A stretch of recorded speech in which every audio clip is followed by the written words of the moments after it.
game changer in this 5th year of drought. Go. What a difference in the South LA neighborhood. About a year ago, the soccer field at Trinity Recreation Center was an unsafe, uninviting dirt lot. Now look at it. It's green and gorgeous. But that's not grass they're playing in. It's synthetic turf. This plan literally a game changer. Last year, the Department of Recreation and Parks announced plans to refurbish 100 or so of its soccer fields made of grass or dirt with synthetic turf. This park is the 39th park to do that. Since there's no grass to maintain, the turf, made of a mineral called zeolite, is expected to save 500,000 gallons of water per year at Trinity alone. Councilman Curran Price says the city kicked in new playground equipment, security cameras, and lighting for good measure. The improvements that have been made were largely done because of a group of mothers who were here who said that, we just want better for our kids. They were very active in lobbying, as a matter of fact, for the city council. We were able to secure funding for many of the improvements that we've made. But not everyone's a fan of artificial turf. Though you save money on your water bill, some say you're more likely to get injured playing in it. But Soccer Hall of Famer and former U.S. national team midfielder Hugo Perez disagrees. I played on this turf also when I was a pro, and anybody can get hurt in anywhere. It doesn't have to do with the field. I think the field is great, but the young kids is perfect. It's flat, the ball rolls well. What else you want? This is great. You get kids from Central America, South America, Asia, Africa, and you bring them to a field like this, they're in heaven. You need to be proud of your parks in your community because, you know what? We need you guys to take care of them. We can't do it without you. So we need all of you guys to help and participate in that. So just promise me, all you guys promise me that you'll do that? Yeah! Good. In South LA, I'm Gil Reyes for LA This Week. The Department of Recreation and Parks says all of their newly refurbished soccer fields will save the city 63 million gallons of water per year. And even more transformations are coming to save the city even more water. While heading north now to Boyle Heights, where many folks came out to make sure they got their hands on a piece of LA history. As Gil Reyes reports, the now demolished 6th Street Bridge was near and dear to many people's hearts. With rock music blaring in the background, hundreds stood in line to get a piece of downtown history. What brought me here is for the 6th Street Bridge rock. This is very important to me because I grew up here and I've been on 6th Street Bridge my whole life. My mom told me about it and me and my boyfriend used to skate it all the time. So this means a lot to us. Welcome to Rock Day LA, a time to remember the original 6th Street Viaduct overlooking the LA River, a bridge that for decades graced many Hollywood films and linked downtown to the East Side. People got a chance to pick up free souvenirs from the structure, first come, first served. My office, along with the Bureau of Engineering, are giving away 1,000 rocks that came from the demolition of the 6th Street Bridge. As many of you know, we unfortunately had to demolish our 1932 built 6th Street Bridge because the materials that were used to construct it is making itself eat itself up from the inside. One of the most iconic bridges in the city of LA, and a lot of people have emotional attachment to the bridge. They either crossed it, their parents crossed it, they saw it in the movie, so everyone wants a piece of the bridge. There you go. Got a couple rocks. I figured I'd get some rocks in it because that's what caused the bridge to fail. So a little bit of LA history. And what did you get? I got a little bigger piece. It's fun to watch. Some people want ones that are shaped as a heart. Some people want ones that are flat. Someone wants small. The kids love the really large ones, so it's just fun to be out here and sharing a piece of this history with the community. An all-new 6th Street Bridge is under construction and set to open in 2019. From Rock Day LA in downtown, I'm Gil Reyes for LA This Week. Collectors also walked home with certificates of authenticity and Rock Day LA t-shirts. Well, enjoy one final summer bash with tributes to Prince and David Bowie. Learn everything you've ever wanted to know about going green during the LA Green Festival and sail the open sea on a tall ship. All this in this week's Things to Do.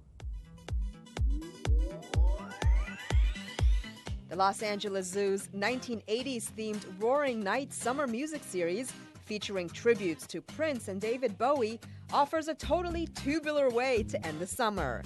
The party for ages 18 and up keeps the hits happening and the tunes tight, while transforming the zoo into one bodacious bash. Legendary 80s DJ Richard Blades spins the best music of the era, and 2 additional DJs oversee a one-of-a-kind silent disco, with individual musical choices offered via wireless headphones filled with lots of Bowie, Prince, and more. Roaring Nights also includes LA's favorite food trucks, full-service bars, and a neon paint party for guests. It all happens on Friday, September 16th, from 7 to 11 p.m. at the LA Zoo. For more, visit lazoo.org. The LA Green Festival is a vibrant, dynamic marketplace where companies and organizations come to showcase their green products and services, and where people go to learn how to live healthier, more sustainable lives. You can shop and enjoy vegan, vegetarian, organic foods, hands-on demos, educational activities, and inspirational speakers. The festival takes place September 16th through the 18th at the Los Angeles Convention Center. For more, visit greenfestivals.org. Sail the San Pedro Bay and watch the sunset from the deck of a tall ship during the Tall Ships Family Adventure Sails. You can sit back and relax or become part of the crew, your choice. All ages are welcome. Be sure to wear soft-soled shoes. Layered clothing is recommended, and don't forget to bring your sense of adventure. Sailing vessels provide unparalleled access to coastal ecosystems, in addition to introducing students to the art and science of sailing. Learning comes to life aboard those tall ships on Saturday, September 17th at Berth 78 in San Pedro. And that's a look at some things to do. Well, that's going to do it for this edition. I'm Yana Kane from all of us here at LA This Week. Thanks for joining us. A reminder that you can catch us online at lacityview.org. You can also follow and like us on Facebook. We'll see you back here next week for more of LA This Week.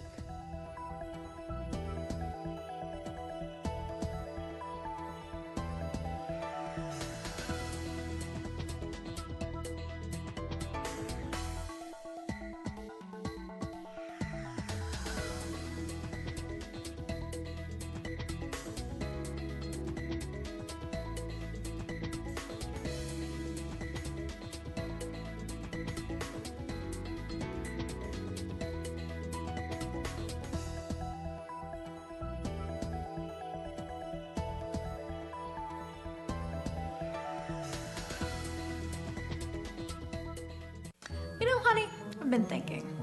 You're not prepared for an earthquake. Take this antique vase your mom got you. If the big one hit, be a goner. Or this clay penguin you made in 3rd grade. History. By simply strapping loose furniture to the wall and putting putty under loose items, you can prevent serious injury and damage. Nothing is safe, even poor Uncle Petey. Get the message? Be prepared. Don't worry, Patty. This isn't going to hurt me one bit. Hi, I'm Dr. Eric Shapiro in beautiful Encino, and you're watching LA City View, Channel 35. Our city, our channel. Open wide.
Members, if you're in your offices, please report.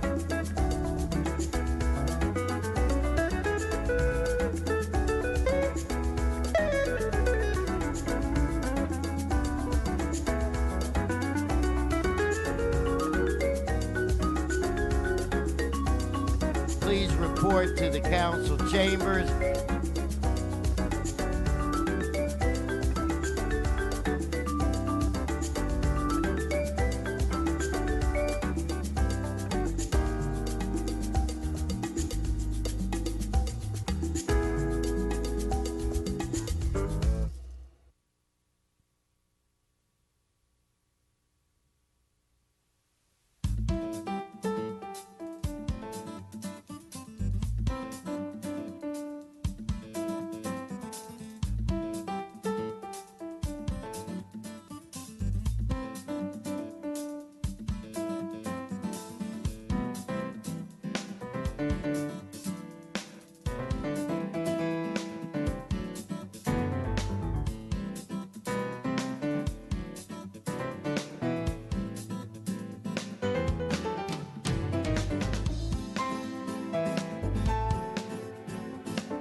Good morning, good morning.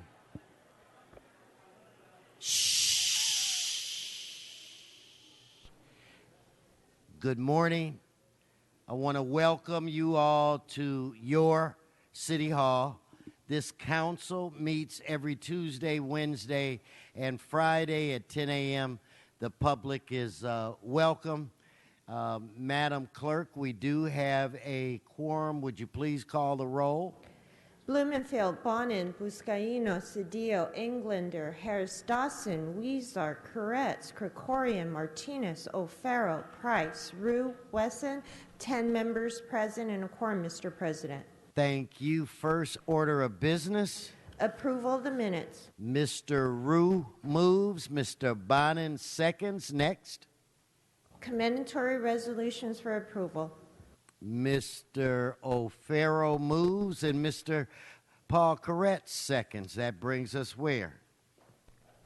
Mr. President, there are requests to continue O and W to September 30th, 2016. Receive and file 1A, G, H, J, L, P, Q, R, S, inasmuch as the liens were paid. Receive and file 1N inasmuch as the lien was partially paid and rescinded. Receive and file 1U and V inasmuch as the properties were determined to be owner occupied and therefore exempt from lien processing. And to reduce the lien to 1C to $2,689.02 and item 1F to $526.42, and these were all due to partial payment, sir. Okay, so then without objection, that shall be the order. Continue. Items 1 and 2 are items noticed for public hearing, sir, and there are cards on both. Okay, let's hold those items and continue to the next section. Items 3 through 8 are items which public hearings have been held. And Mr. President, the committee reports for 3 and 4 have been submitted. And also, it is recommended that item 5 be continued to Tuesday, September 20th, 2016, and that the clerk be directed to include in the agenda description references to the addendum to the environmental impact report, among other recommendations reflected in the supporting documents submitted by the Department of City Planning. Okay, so without objection, that'll be the order. Let's now take action on items 3 and 4. Let's open the roll, close the roll, tabulate the vote. 11 ayes. Okay, let's go to our next section. Items 9 through 15 are items for which public hearings have not been held. 10 votes are required for consideration. Okay, so without objection, those items are now before this body. Madam Clerk, do we have cards on these items? Yes, Mr. President. There are cards on 10, 11, 12, 14, and 15, sir. Okay, let's hold those items and prepare to vote on the remaining items. Mr. President, yes. The council also has cards on 9, sir. I apologize. Okay, well, let's hold those items. Let's prepare to vote. Let's open the roll, close the roll, tabulate the vote. 11 ayes. Next, Mr. President. Yes. On the continuation agenda is item number 16, and that is an item notice for public hearing, sir. And there is a request to continue this item to October 14th, 2016, sir. Okay, so without objection, that will be the order. And that was, again, item what? Item 16? Item 16, sir. Okay. Okay, I'm going to do item number 1 at this time.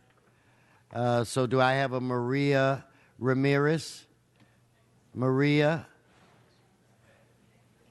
We're on item 1.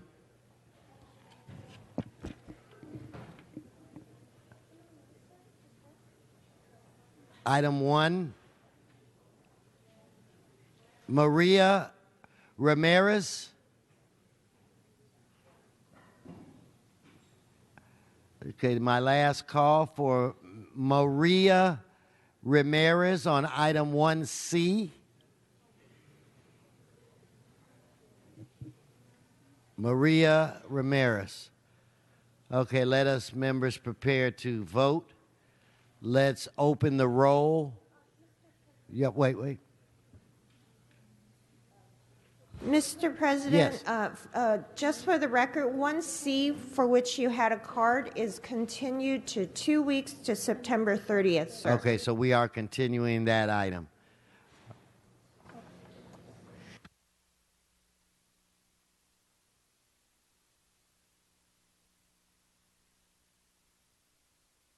Okay, Mr. Bonin?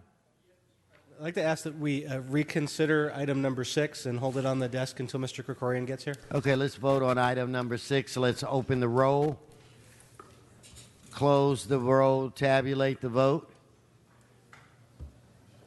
11 ayes. Okay, that was on reconsideration. We will now hold that item at the request of Mr. Bonin.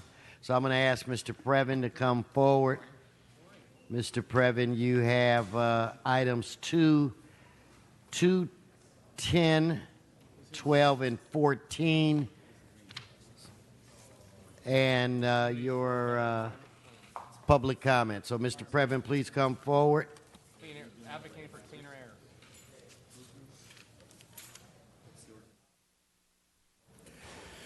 air. Thank you, sir. It's Eric Previn from the 2nd District.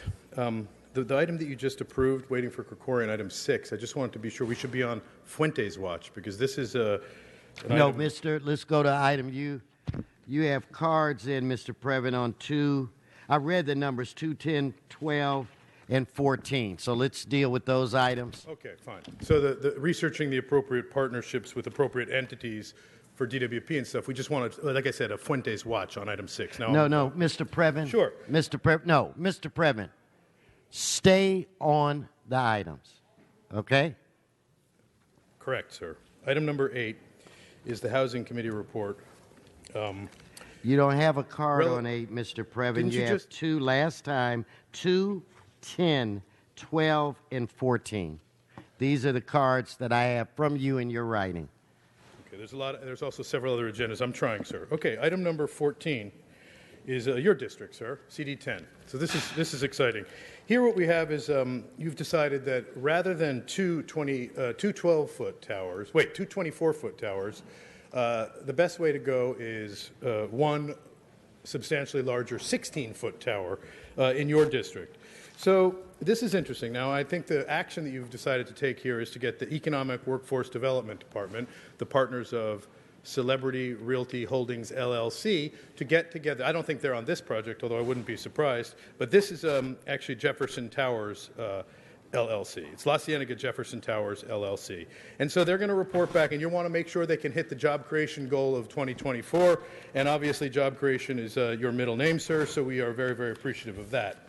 Now, moving through the agenda, then item number 12, I just wanted to identify there is no district for this particular funding of I believe it's a water station. I think it's in my district, but I was reluctant to celebrate about and it's very generous. It's $3,000 towards a little watering station out at the soccer field on Riverside. But is it in our district? It doesn't say the district.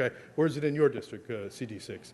I can't quite be sure, but I would like to know because I think if it's true, we're very, very pleased. And finally, we have, I think you said item number 10, if I'm not mistaken. Now here, we have in a long string of council district sponsored giveaways of city property. Now this one is, we're having a look-see for Kaiser to get a sniff at, I believe it's fire station number 65, sir, and the Old Watts Library. Now what they're going to bring, obviously, is a lot of financial, I assume, once they studied it carefully.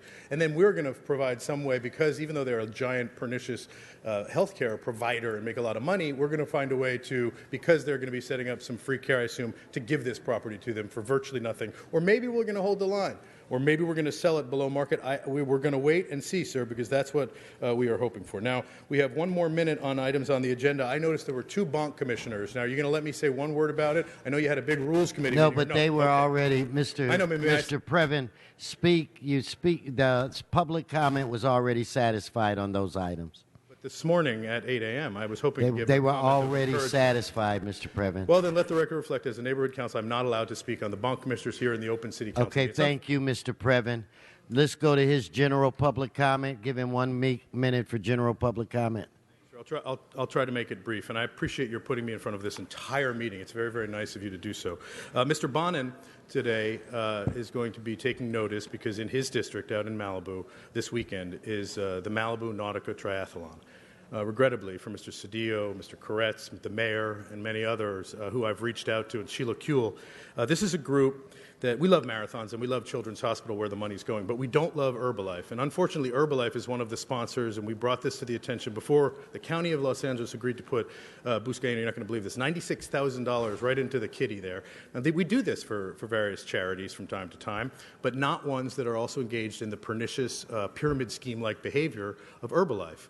Now, I don't need to remind Fauble, who's about to face the same issues with Wells Fargo, who we are a combination of treasured partners as well as pernicious agents who are going after Angelenos. So we need to call after this meeting to Sheila Kuehl and ask her to tell Michael Epstein's the guy who runs this program to simply remove the booth of Herbalife. And he can call Maria Elena Durazo as well. Thank you, Mr. Previn. Okay, we can now vote on items, I believe items 2 and 12. So members or Madam Clerk, please open the roll, close the roll, tabulate the vote.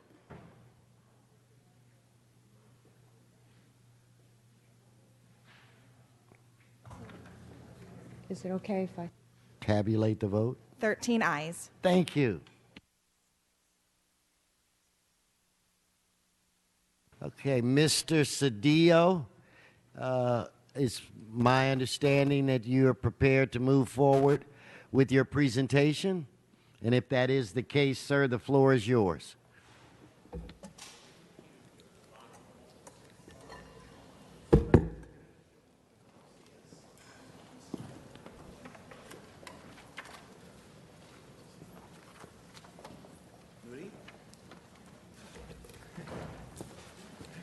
¿Cuántos años? 90. 97.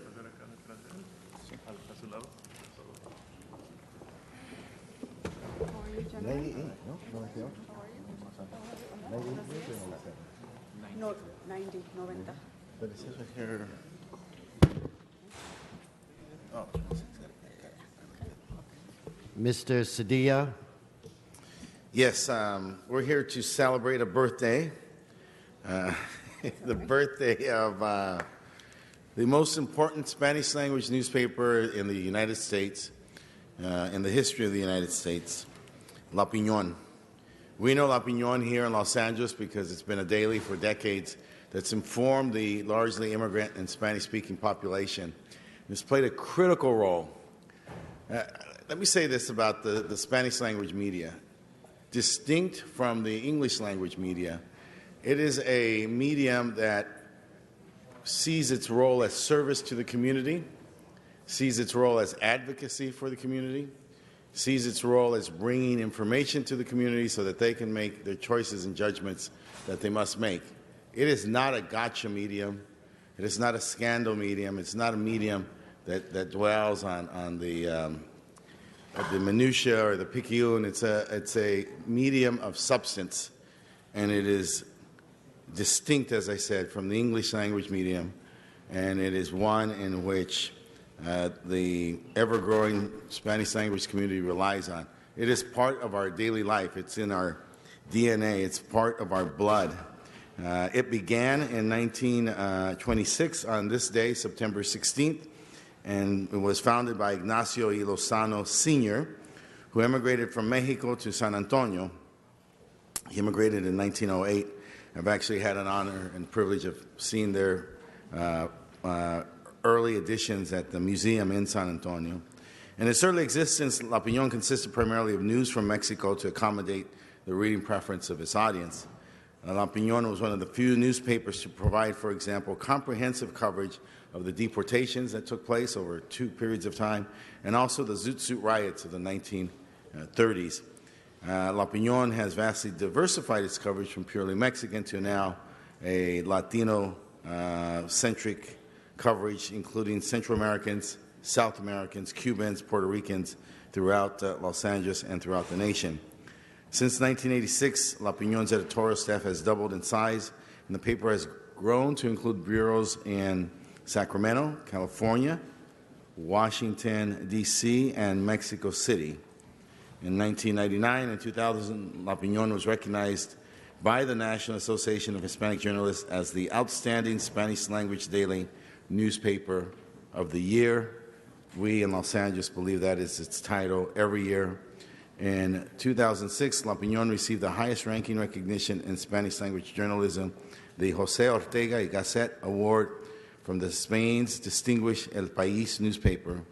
El País honored La Opinión for its pioneering trajectory over 80 years, creating and maintaining an unprecedented media outlet for the growing Hispanic population of the United States.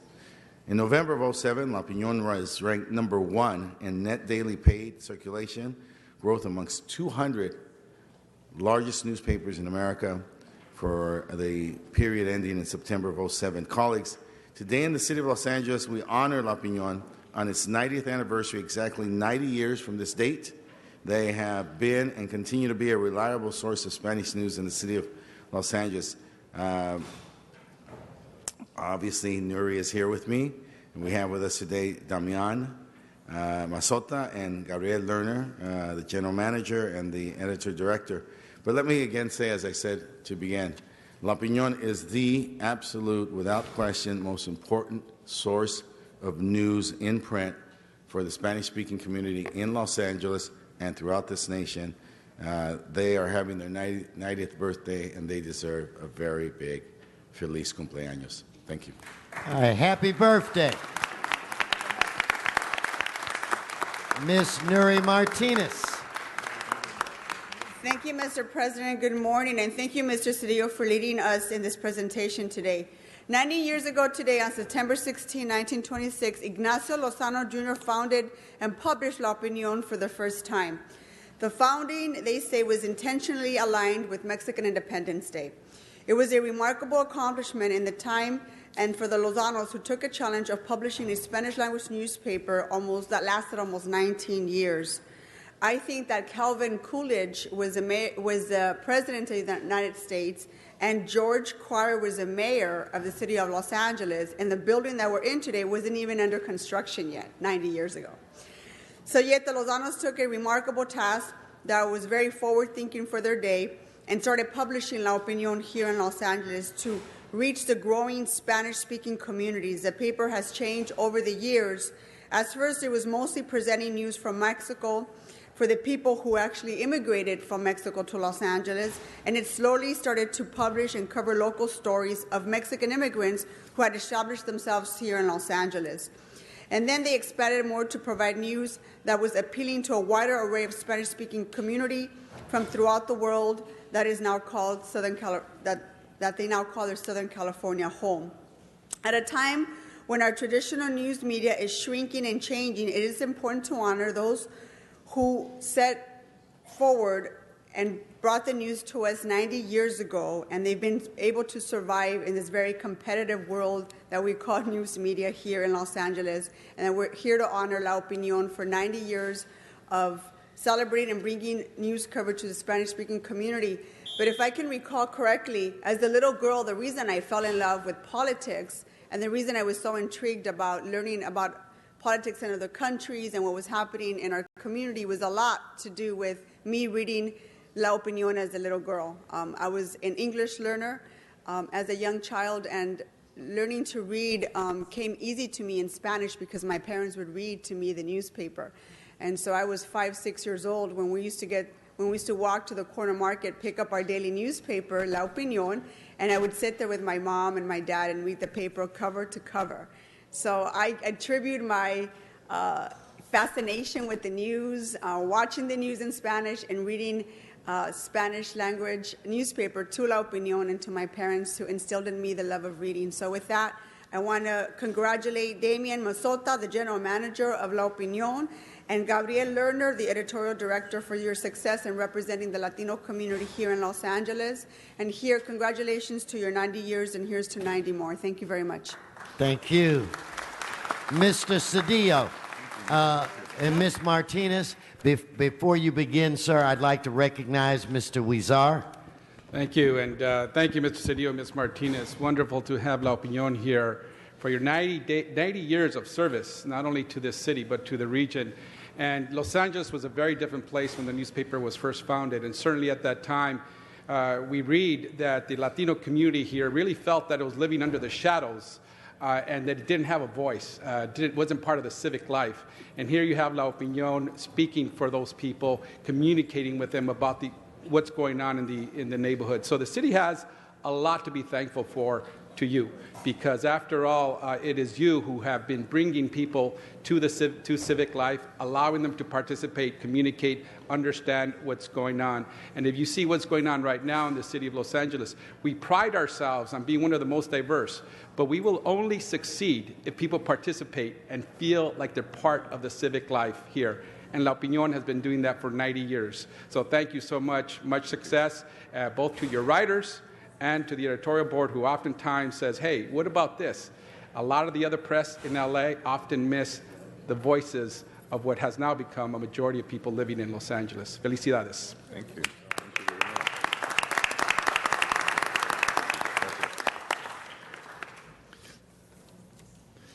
My name is Gabriel Lerner. I am the editor of La Opinión. I want to thank Concejales Cedillo, Martinez, Huizar, and the Los Angeles City Council for recognizing La Opinión's 19th anniversary. Like they said, on September 16, Ignacio Eugenio Lozano, an intellectual who fled Nuevo León during the Mexican Revolution, became the first publisher and editor when La Opinión first issue appeared on Mexico's Independence Day. Since then, La Opinión has been an integral part of life in general, in our area in general, in particular in Los Angeles, representing, beyond the Mexican immigrants, the group that we call today Latinos. We are indeed an American newspaper that happens to be published in Spanish. We belong to the community, we are part of it, and owe everything we are to it. We are an ally, a friend, a guard, a servant, a teacher to the community. Through information and support, we see as our paramount, fundamental objective the betterment of the lives of Latinos. And we keep doing this every day, La Opinión todos los días, bringing news of your favorite soccer team and boxing star, the interviews, the series of article reports that can slowly change your life. And in every page, in every issue of La Opinión, we strive to serve, to be yours, to be of service. And so we supported you, the people, the Latino people, all these years. We collected and distributed knowledge and information you can use. And we will continue to serve and inform for as long as we are able to. Thank you.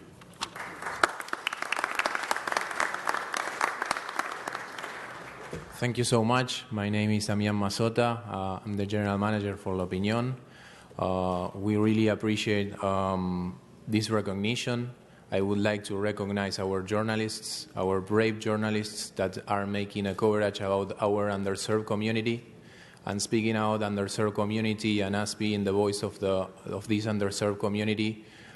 We need to continue to ask to double the efforts on affordable housing, on the issues that most matter to our community, that is education and empowerment for them to move forward. We have been experiencing a great growth of the Latino population, but we still have a lot of work to do. We feel proud to be able to cover that.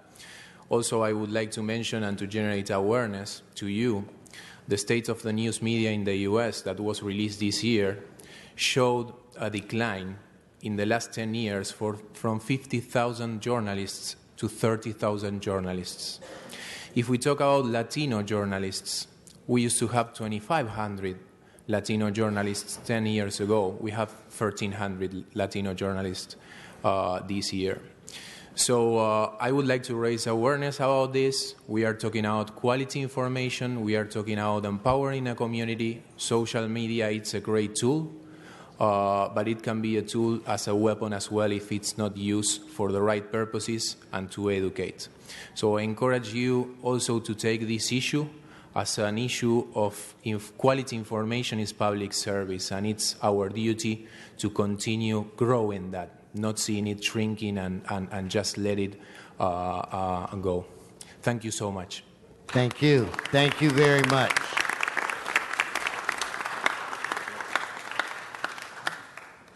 Mr. President, if I may, I want to present this to La Piñon on behalf of the Los Angeles City Council. Is this good? Do we drop it? No, drop it down. No, just put it down. Para abajo.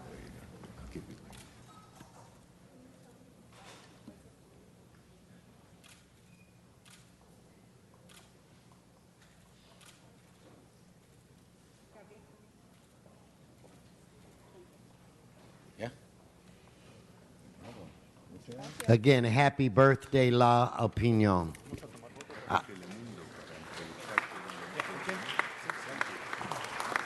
As they begin to move towards the media room, I'd like to recognize the great council member from the new 9th District, Mr. Curran Price, for a very special presentation. Mr. Price.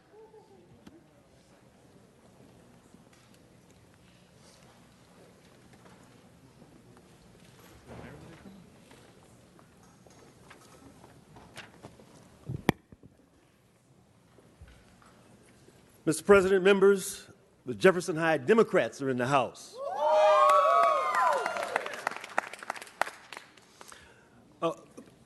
Almost 100 years ago, the city of Los Angeles voted to sell bonds to build a number of schools in Los Angeles. And $500,000 was allocated to build Jefferson High School. And on September the 11th, 1916, the doors to Jefferson High School were opened, becoming the 4th high school in the LA Unified School District at that time. Jefferson High, as home of the Democrats, has been a pillar of pride in the district, throughout the city, and around the world. For generations, Jefferson High has produced incredible students who have gone on to make South LA proud. Some of those alumni were trailblazers in the fields of government, music, sports. Figures such as Ralph Bunche, a diplomat and educator who received the Nobel Peace Prize in 1950, the first African American to do so. Individuals like Congressman Augustus Hawkins, who served with great distinction in the legislature and in Congress. Other notable grads include Willie Strode, who played for the LA Rams and helped desegregate the NFL. Emmett Ashford, the first African American umpire in Major League Baseball, a graduate of Jefferson High. And of course, some of the amazing voices that have made history and become part of our culture graduated from Jefferson High School. Etta James, Barry White, Ernie Andrews, Jesse Belvin, Dexter Henderson, O.C. Smith, Johnny Guitar Watson, and others. For the past 10 decades, many have called themselves Jefferson High Democrats, and we trace our lineage back to Jefferson High. In fact, my mother was a 1945 graduate of Jefferson High School.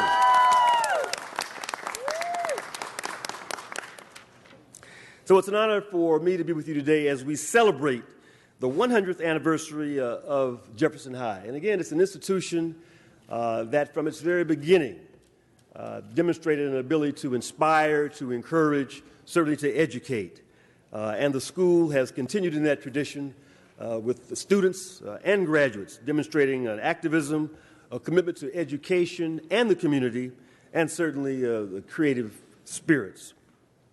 So today it's an honor for us to join not only with a group of Democrats behind me, but we have the principal Augustin Gonzalez here, a 12th grade student, Erwin Velasquez, and the president of the Jefferson High Alumni Association, Kwale Umoja. And we'd like to give them a minute to just say a few words.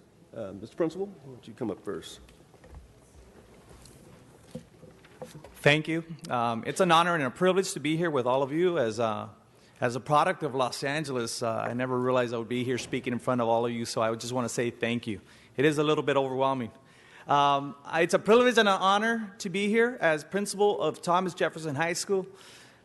A lot of these T-shirts have a demo for life, and I don't think people can realize what that power of being a demo for life is until you go to their picnic that they just sponsored and held on Saturday, where over 3,000 alumni members were there. And quite frankly, I'm a product of Wilson High School, but I could tell you in LA City, but I could tell you right now, after Saturday, I'm a proud alumni of Jefferson High School. The goosebumps you feel that being a part of a family, and what we're trying to accomplish is a family, because that's what this is. It's trust and love and being able to be in a community that empowers everybody to be the most successful that they can be. And it's truly an honor, and I'm completely blessed to be the principal at Jefferson High. It's very historic. We've gone through a rough patch since 2005. La Opinión and other news outlets have written about what's going on. But I'm very proud of the product that is going on. So it's the students that are here representing with the green shirts, because at one time they were students, and our current student, who on his shirt, Edwin Vasquez, is saying, "We, not me." And that's what this is about. This is about a community that's going to come back and have another illustrious 100 years in its future. So we're very grateful to be here, and I want you to see for yourselves. What Edwin represents the Jefferson High community. Thank you for having us. Hello, my name is Edwin Vasquez, and I am currently a senior at the historic Jefferson High School. And it is an honor to share this moment with Los Angeles Mayor Eric Garcetti, and most importantly, the community of South Los Angeles. I want to especially thank the community for having me here to celebrate the centennial of Jefferson High School, because this community is not like others. We are different in a way. So in order to succeed, we have to work hard and help each other out. For example, the same relationship I have with my parents and brothers, I have it here at Jefferson with the soccer team.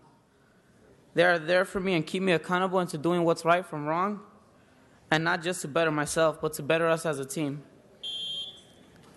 See, we don't just think about ourselves, we think about each other, and I'm grateful for that. Because some of the most memorable moments of my life will always be at Jefferson. If someone were to ask me and tell me if Jefferson is the right place for me, I would probably say yes. Although we get so little compared to other schools, we still manage to take every opportunity and make the most of it. This is an invaluable skill that this school and the community has taught me. Everyone wants to judge Jefferson on its background and the community it occupies, but few ever have the courage to come to Jefferson, where the work is hard and success does not come quick, but we continue to pursue dreams some people never thought we were destined for. Thank you. All right. And now the president of the Alumni Association, Kwale Umoja. Kwale, what year did you graduate? Winter 68. All right, in the house. And when I graduated in winter 68, I did not believe that becoming the class president was a lifetime commitment. But on behalf of Thomas Jefferson Alumni Association, we appreciate this recognition for the accomplishment of Jefferson High School. We at Jefferson High School pride ourselves on this occasion being a launching pad rather than a landing ground. We do not want to revolve ourselves around the paralysis of analysis that Dr. King spoke of, but we take this opportunity to share with you that the accomplishments of Jefferson High School, starting in the early days, were a conglomerate of many contributions. In 1932, when Samuel Brown came to Jefferson High School and became the music director, he created all the music and the musicians that were alluded to earlier. But at the same time, Augustus Hawkins became a California State Assemblyman in 1935 until 1963. And William Elkins became the founder, along with Mr. Albert Jones, who went to the principal at that time, Dr. Peter Fisher, to begin the Alumni Association. And with the beginning of that Alumni Association in 1946, little did we know that another graduate, Ralph Bunche, was preparing to end the Israeli and Palestinian conflict. And so we now stand here recognizing not only those accomplishments, but the accomplishments in the future. Augustus Hawkins was the one who started the Summer Youth Employment Program, straight out of Jeff. And what we're here today is to say to the students at Jeff that the green and gold of Jefferson High School is a family. It is not an individual. It is not one group. It's a continuum from 1916, and it did not stop in 2016. It will go on. And in spite of the fact that in South Central LA at this time, approximately 70% of the students are non-proficient in mathematics, we are committed as an alumni of Jefferson High School to work with all the other alumni associations to assure that the accomplishments of Jefferson High School for the past 100 years will continue in the future 100 years, so that we will bring the same kind of commitment to excellence that we are now representing this day. And so we as Democrats would like to present to you our recognition by singing our alma mater. All right. All hail to Jefferson, home of the green and gold, brave deeds and scholarships, born in the days of old. Hail to thy precepts, thy honor and fame. Hail to thy glory, long live thy name. Through the years we stand beside thee. All hail to thee. Forgive our singing voices. No, Mr. President, you guys were great. It was Mr. Price was off key. Everybody else was perfect. Thank you, Mr. President. But again, we just wanted to just thank the alumni, thank the students, thank the faculty, staff for generations, decades of service to this community, and we look forward to another 100 years of service. All right. Come on in here, Mr. President. Let's get the front side. Come on here, student. Squeeze in. Feel like a sardine.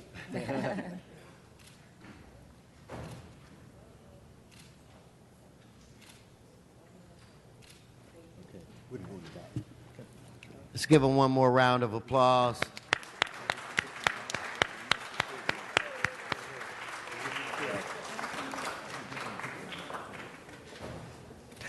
As they're making their way back to the, I believe, the media room, I'd like to call forth Mr. Walsh. If you would begin to come forward. Mr. Walsh, we have cards on you from, or on items 10, 11, and 14. So, Mr. Walsh, come forward. Sharon, you can give him his 4 minutes. No.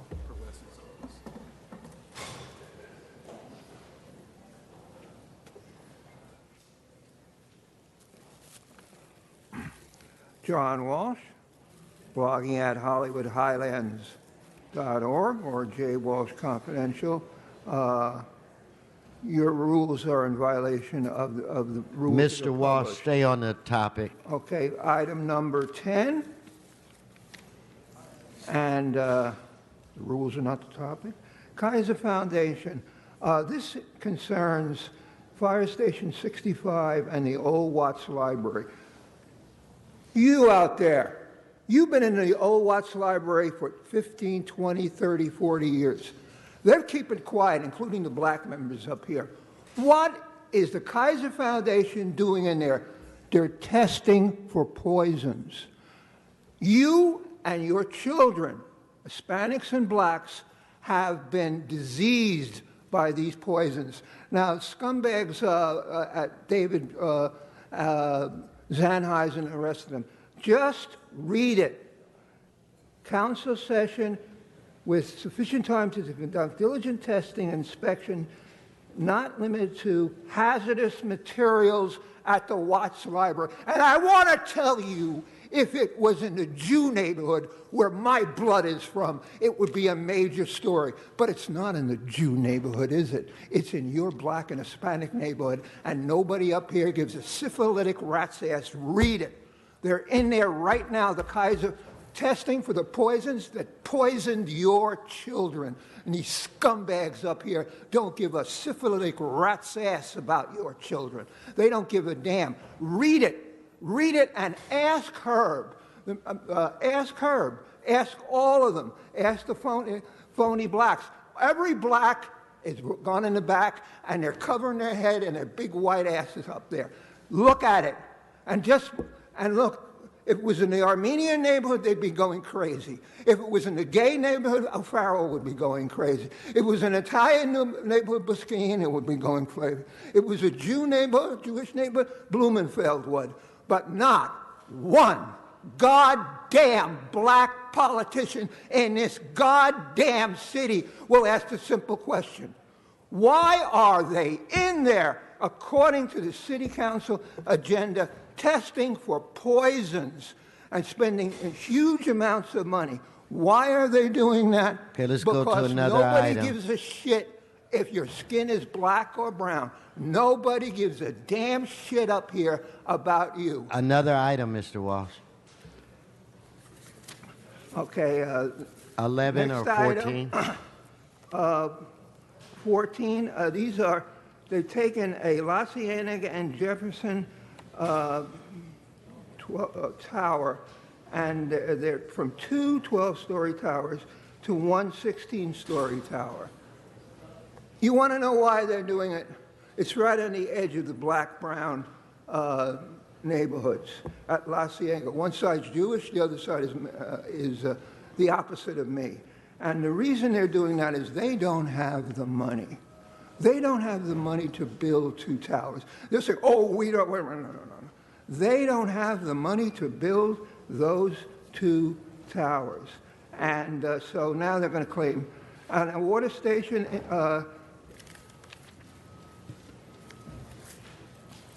and the other one is Windsor Square Communities and Council District for tree trimming. Look how much money they get in Windsor Square. If it's in the heart of Watts, you get bupkis. You know what bupkis is? That's Yiddish for animals. Thank you. Okay, now give him his minute for general public comment, Madam Clerk. 1 minute. Yes. Number one, as you know, Herb Wesson has been caught by his bank 5 times without paying his money. And that was on the front page of the Times. But the number one thing now is Measure M. Measure M is a 1.5 cent tax. The Times won't tell you forever. Trillions and trillions of dollars that goes where? To the MTA. And go just take a look. They claim that it's full of people who've given up their cars. But the LA Weekly has pictures of all of the stations, and they are virtually empty. What are these people doing? They're driving to the station, and they're making their cars disappear and then jumping on. The only people who take the subway or the rail in New York, in LA, are minorities. Thank you, Mr. Walsh. Now we can vote on items 10 and 11 at this point. So if we would... Mr. President, also, just for the records, items 9, 10, 11, 14, and 15 are before council. Okay, let's open the roll, close the roll, tabulate the vote. 12 ayes.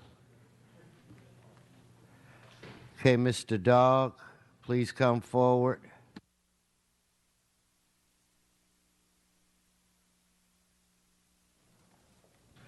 Please give him 4 minutes.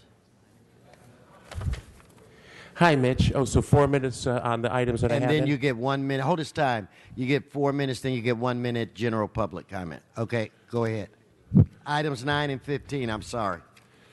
Okay, let's start with 9. No, let's start with 15. 15 is the track maps. And I say, please don't approve any more track maps. The city has been overdeveloped with million-dollar luxury condos, and nothing's been done about affordable housing. Now, I want all track maps to be put on hold until all track maps have to do with the building of affordable housing for the homeless crisis. Because, to repeat, I've been coming here for 10 years.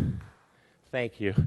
I've been coming here for 10 years, and the first thing I said is you're going to have a wave of homelessness that you're going to have to declare an emergency and call the National Guard. So here we are. You've declared a homeless emergency, and you've had to ask Governor Brown to send money. He's not sending it. So you continue. The question I have for council, how come for 10 years you've continued to successfully be able to build $1 million, $3 million upscale luxury condos for rich people, and now you're sitting here wanting to approve more of them on item 15, and you have done nothing to build affordable housing? So please do not do these track maps. Put no, because all space left in the city needs to be used for affordable housing. Now we'll go on to number 9, rent escrow. Once the house is built, well, then the city wants to take it. The city of Los Angeles, this is Zuma Dog speaking from LA City Council chambers. After 10 years, I've come to the conclusion that the city of LA, it's like Vegas. Your property are chips. They are the casino to take the chips. So they have the rent escrow program. This is the little-known secret of L.A., but it's the most important thing I've stumbled upon, the rent escrow program. They'll send over their shady inspector to your house and say, gee, you have to do this, you have to do that, and it just becomes a tangled mess. You can't keep up with it. And then even once, here's the part that's heartbreaking, even if you do comply with the shady mafia city inspectors, well, for some reason, you still get the mistakes passed down the line. People know what I'm talking about. Then you lose your house. How heartbreaking to lose your property through the rent escrow program, through a series of mistakes that the city makes on purpose. That's why the FBI has an ongoing investigation. And I must admit, I'm losing confidence in the FBI investigation into the LA Housing Department, because after 10 years, I've only seen a couple chump change inspectors and people at the windows taking bribes get busted. Let's get to the real thing. If the FBI is listening, let's look into item number 9 today, rent escrow, where the city tells people they have to do things illegally, and then even once you comply, will they still end up taking your property somehow? I think that's good. You know what? We'll waive the rest of the time because I don't want to just sit here and filibuster. Thank you, Herb. So good to see you. Always a pleasure, man. Now public comment? Yep. Give it. Wait a second, Madam Clerk. Give him his minute. Yes, sir. Thank you, Zuma Dog, ZumaDog.com. I'd like to talk about the number one issue for the city over the past decade. It's going to be worse the next decade. That's the homeless emergency that the city officials in this chambers have declared. After a decade plus of nothing but upscale luxury condos, now they say we got homeless people on the streets, and the luxury billionaires from China, they don't like this. We got to do something. Now, here's the thing. So the city, oh, boy, hi, Mike. I got a Mike Bonin. It looked like a campaign re-election flyer in the mail. If you look, though, it's about a homeless plan. Now, here's the thing. I want everybody listening to know that the homeless plan is reliant upon one thing, bond money approval. There's 2 bond measures plus the MTA. It takes a 2/3 vote. The people need to know the money is not going to pass, and the city has said if it doesn't, they can do nothing. Nothing is going to be done in the next decade about homelessness. Thank you, Mr. Dog. Okay, do I call Louis. 9 items, 9 and 15 in general public comment.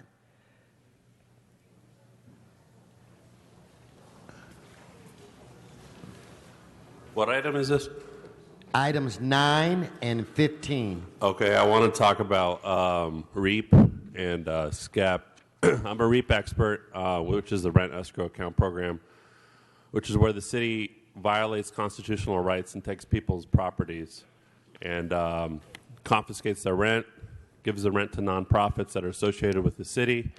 This has been going on for about 15 years. We have a lawsuit in the works. Hopefully we'll win and the city will be screwed. I have moved out of the city. I'm here just visiting, and I've noticed many changes. A lot of development, a lot of ugly development, a lot of busy streets, a lot of Saudi Arabians, a lot of Chinese. I don't know where the Angelinos are. I guess they left the city. And now there's a big homeless problem here. And you want to build luxury developments for the homeless. I know I got Mike Bonin's plan in the mail, and he wants to build luxury housing for homeless, probably give money to his developer friends. And the only people that are going to make money are the developers. The homeless, you get a few homeless living in some luxury housing, and then you're going to have 180,000 homeless in the city with nowhere to live. So the problem won't even be solved. It'll just be another $1 billion in the hole, and I don't think people are going to pay for this. I also want to talk about the SCEP program. Yeah, Zumba Dog was talking about the FBI. I actually did speak to the FBI personally. I don't think I'm allowed to say that, but I don't think the FBI will do an investigation under Obama. But hopefully, if Trump wins, there'll be a lot of people going to jail because what they've been doing is pretty disgusting. And I just want to say, go Trump 2016. Hope he wins, and I hope the city of LA gets investigated thoroughly if he does. Let's stay on his topics. Okay. What's the topic? You filled out the card, sir. 9 and 15. Oh, what's 15 about? You filled it out. Okay. Well, 15 is about the track map, and a lot of corruption going on with track maps in the city. I know that, but I guess I won't talk about it right now. That's pretty much it. Thank you very much.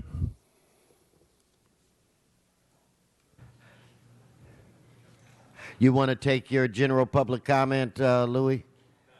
Okay, thank you, sir. Okay, now we can vote on items 9 and 15. So, members, let's open the roll, close the roll, tabulate the vote. 12 ayes. Okay, I want to take up item 14, Ms. Desire.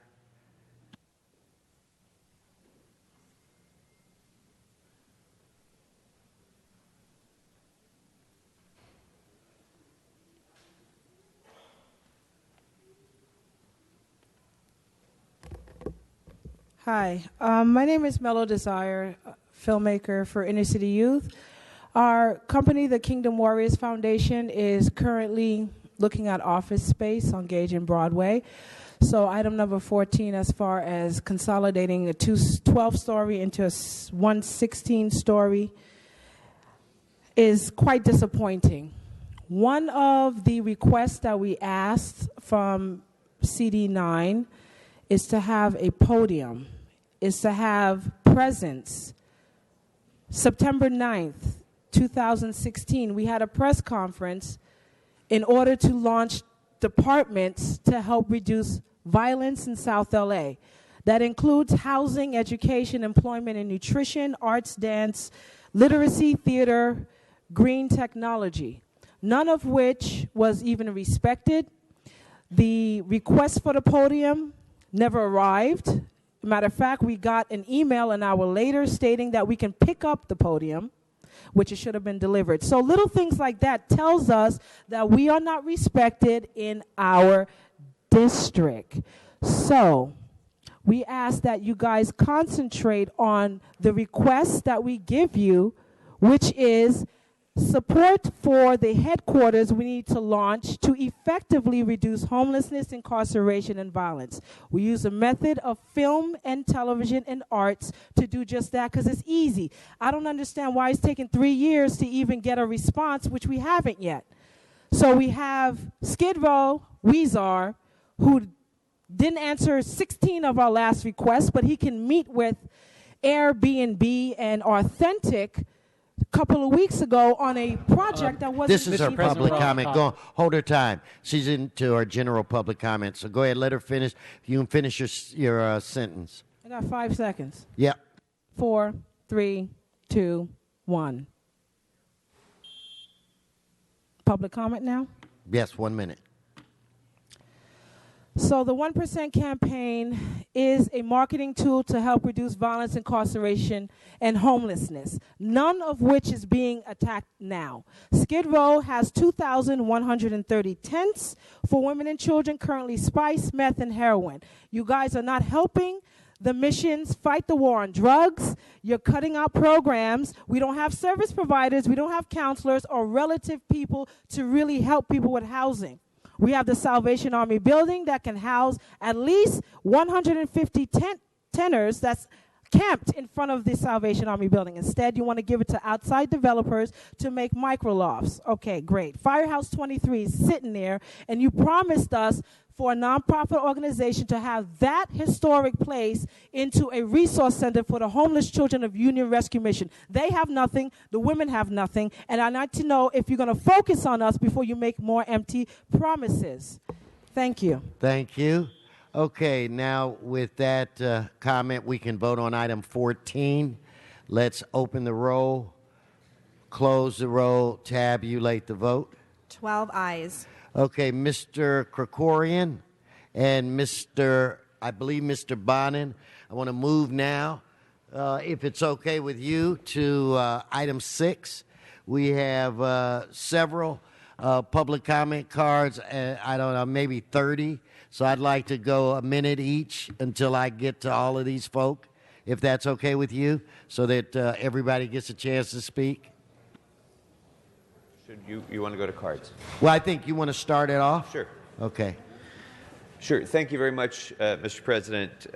Members, when I was growing up in the San Fernando Valley in the 60s and the 70s, it was routine that during the summer, we would have to curtail outdoor activities because of second stage smog alerts. It was just part of life growing up in Los Angeles. And it's really noteworthy that we've made a lot of progress since then. We don't have those sorts of intense smog days anymore. But the sad truth is that despite all that progress that we've made, for 3 years running now, Los Angeles continues to hold the title of having the worst air pollution in the United States. And that air pollution is primarily due to fossil fuels in vehicles and the generation of electricity with fossil fuels. So, we've made a lot of progress so far, and thanks to the leadership of this council and several mayors and a sustained commitment by the city's policymakers to free ourselves from fossil fuels and to reduce air pollution, we've made progress. We've invested in an LED street lighting system. We've developed electrical hookups for ships at the Port of Los Angeles to reduce diesel fuel emissions. We've expanded the use of electrical vehicles throughout the city. We've made major investments in energy efficiency. We've expanded our renewable portfolio standards, and perhaps most importantly, we've made a commitment and we've made progress, and we will make the goal of eliminating coal as a fuel source for our electricity by 2025. So those were all great steps. Those were all great steps. But the biggest, boldest, most important thing this city can do to improve local air quality and reduce our carbon footprint and eliminate our contribution to global warming throughout the world is to entirely eliminate fossil fuels as a source of electricity generation in this city.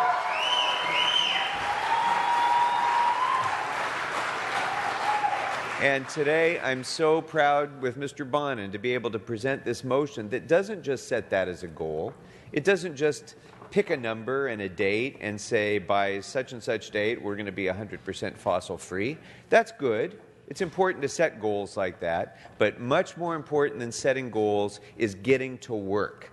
And what this motion does is it sets this city on a path not just towards setting that goal, but towards achieving that goal by bringing the best environmental and academic minds together with policymakers to chart a clear path towards achieving that very important goal of making us fossil-free entirely in our electricity generation. I believe we can do this in Los Angeles. This is the city of innovators. This is the city that not only has big dreams, but makes those dreams happen. This is an important step forward that I believe will lead the rest of the world as well to follow us. And I'm so pleased to join with my partner, Mr. Bonin, in doing so.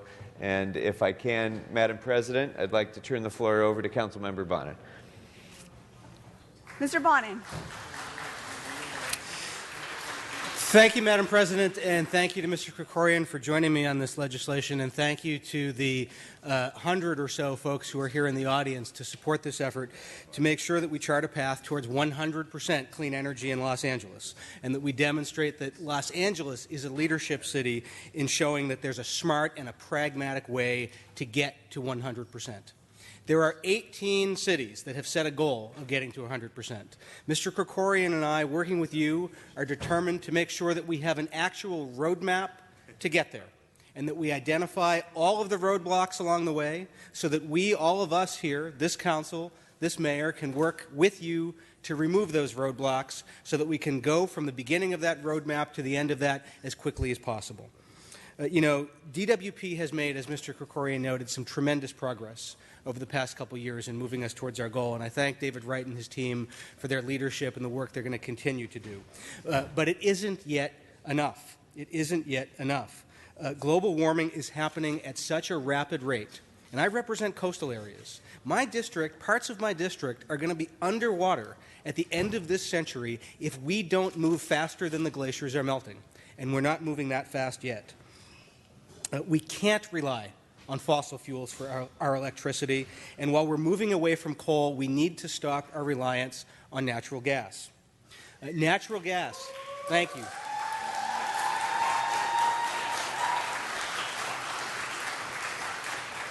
Natural gas, as we know and as we've seen, isn't clean. It's dangerous to remove from the ground, and it's hazardous to store near our neighborhoods. It emits climate pollution that is devastating our planet, and it's threatening our neighborhoods. We've seen what happened in Aliso Canyon. I represent neighborhoods in Playa del Rey and in Playa Vista that are also near a gas storage facility. I am afraid of the same thing happening to my community that happened to Mr. Englander's. We can't allow ourselves to continue to rely on this dangerous source of producing power. We need a plan, and we need it now, to end fossil fuel use in Los Angeles.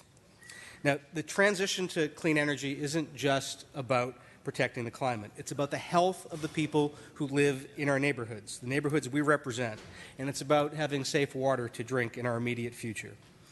Water quality, the drought, air quality, our health, dangerously high temperatures and dangerously polluted air. All of these problems can be solved by achieving a single policy objective, transitioning to 100% clean energy in Los Angeles. This is about our health today. This is about our city tomorrow. And this is about leading the way into the future that we will either create or that we'll lose forever. So I look forward to an aye vote on this one, and look forward to DWP getting to work on that roadmap to get us to 100%. Thank you.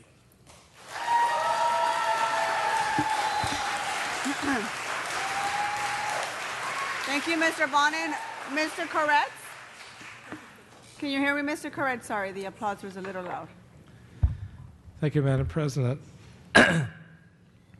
I can't tell you how pleased I am that Mr. Bonin and Mr. Krikorian have brought forward this motion. During DWP's 2014 Integrated Resource Planning, I asked them several times if they would consider a 100% renewable option. They absolutely refused. So this takes a different approach. We don't wait for them to agree. We just tell them they need to do it. And I thank you for that.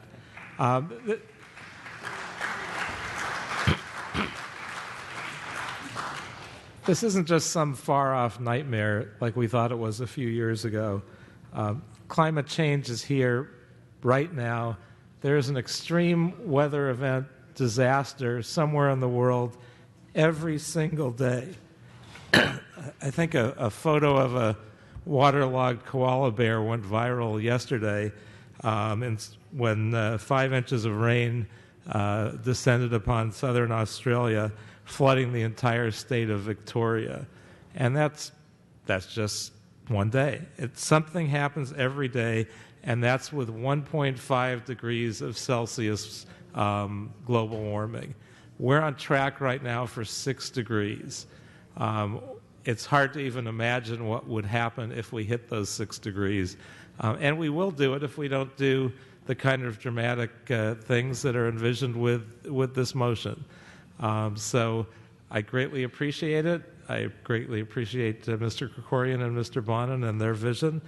I think if we don't pick a date, though, and we need to pick a date that comes soon, it'll be a little harder to move us along. So I hope we pick a date in this process and that it's 25-25 or 25-28, something very soon, because I think we need to show decisive leadership, not just in the city, but to the rest of the country and the rest of the world, and hope that the most polluted air in the world when I was growing up, and still one of the worst, becomes one of the best in a big city. And I know we can do it by making this change. And we may look back 20 years ago and 20 years from now and note that this might have been the most important thing that we've done in our lifetimes. So thank you both for the action, and I strongly support it.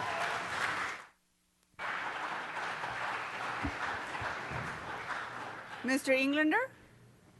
Thank you. And thank you for bringing this forward. October 23rd, 2015, as you all know, we had a blowout.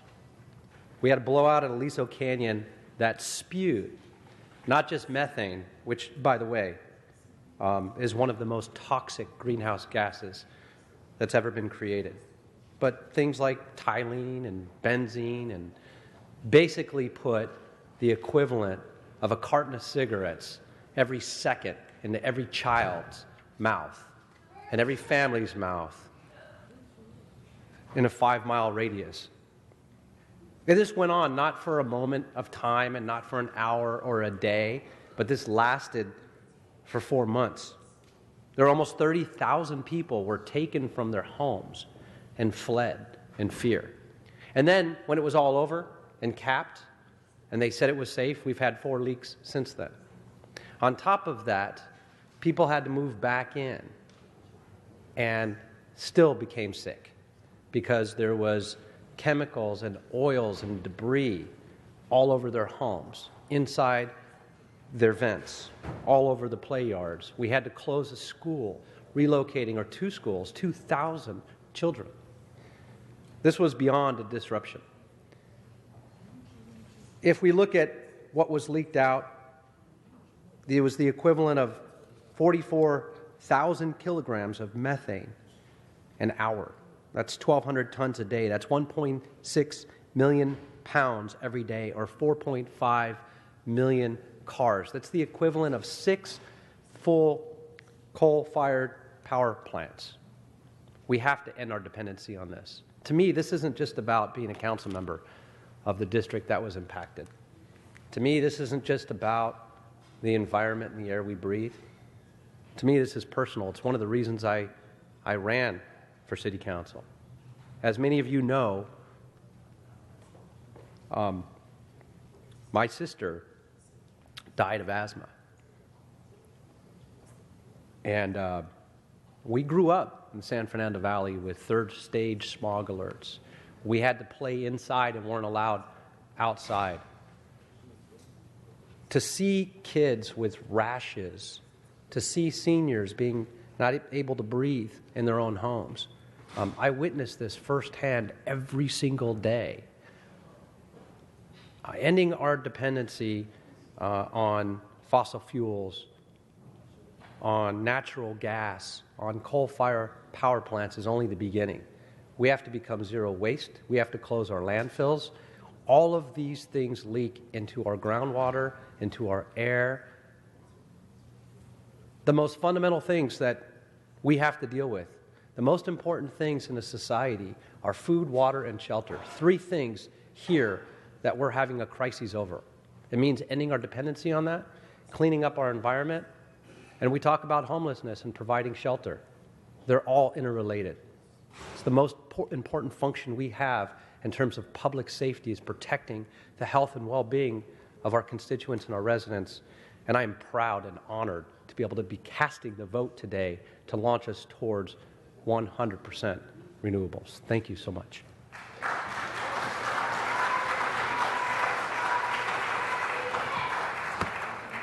Okay, that concludes the speakers on the queue, but I do have a number of speaking cards, and I'm going to give each one 1 minute. There is a lot of cards, so I ask for your patience. I'm going to ask the 3 first speakers to line up. The first speaker is Julia Potter. Julia Potter, is that person here? Followed by Leah Garland and Andrew Ellis. If you can please line up behind Ms. Potter, and we can begin. Please come forward. Good morning. Good morning. Good morning, council members. Thank you very much for this opportunity. My name is Julia Potter. I live in the city of Los Angeles in Northridge, and I work at California State University, Northridge, in the Office of the President. I am here to reassure and advocate for the strength of the universities in this region to perform the required robust R&D that is going to be needed for this undertaking. I want to point out that California State University, besides being the largest state university in the San Fernando Valley, is committed to the goal of achieving 100% renewable energy. CSUN has a climate action plan.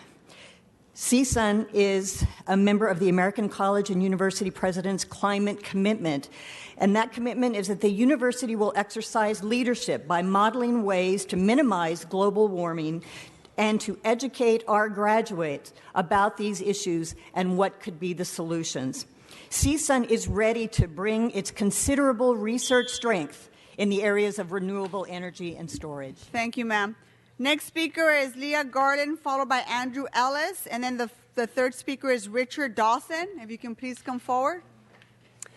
Hi, I am thrilled that the LA City Council is bringing this resolution forward to vote. By moving forward with the necessary research to ensure a clean energy transition, LA takes decided steps toward environmental equity. We all know that frontline communities live with more polluted air and polluted water. To not perform the research is to not perform the research to get to 100% clean energy as soon as possible means that LA is willing to continue to ignore the gross inequities between communities, those with intolerable high pollution rates and those wealthier communities with much less pollution.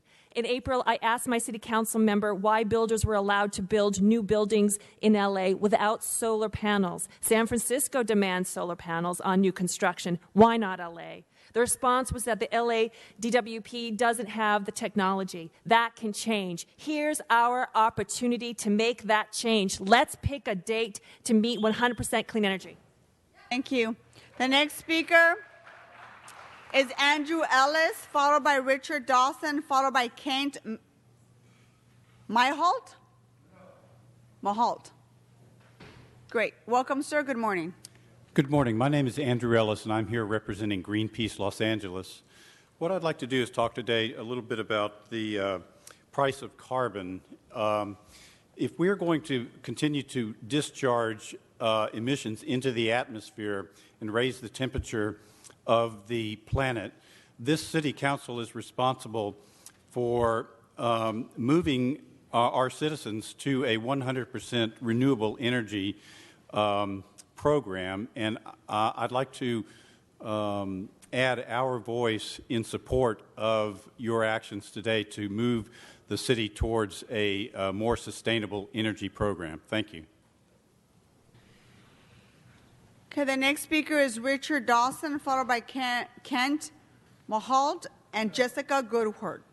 Go ahead. Good morning. My name is Richard Dawson. I live in Mr. O'Farrell's district. I am here to ask that you all vote in favor of this planning for 100% fossil fuel future.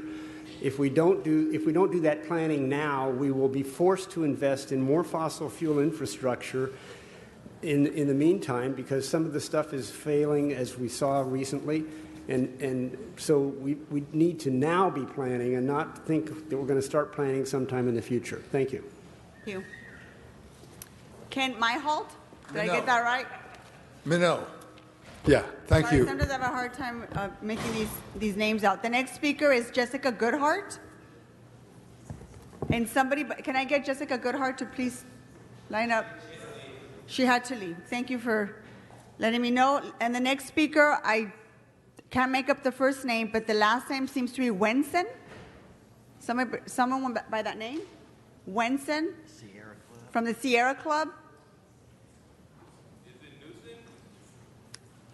There is no way. This is not even legible. The next speaker then is Stephanie Aguilar. Is Stephanie here? She's not here. John Port. And Matthew Deliso. Okay, that's a good start. Thank you, sir. Yeah, thank you, council members. I'm Kent Minot. I volunteer with the Sierra Club. There's a changing constituency in environmental politics, a new generation, new voices. A lot of people from around town want this 100% clean energy to pass. Of course, the big reason we all want it is human survival. We want a livable planet. But there are lots of subsidiary reasons, and they're important too.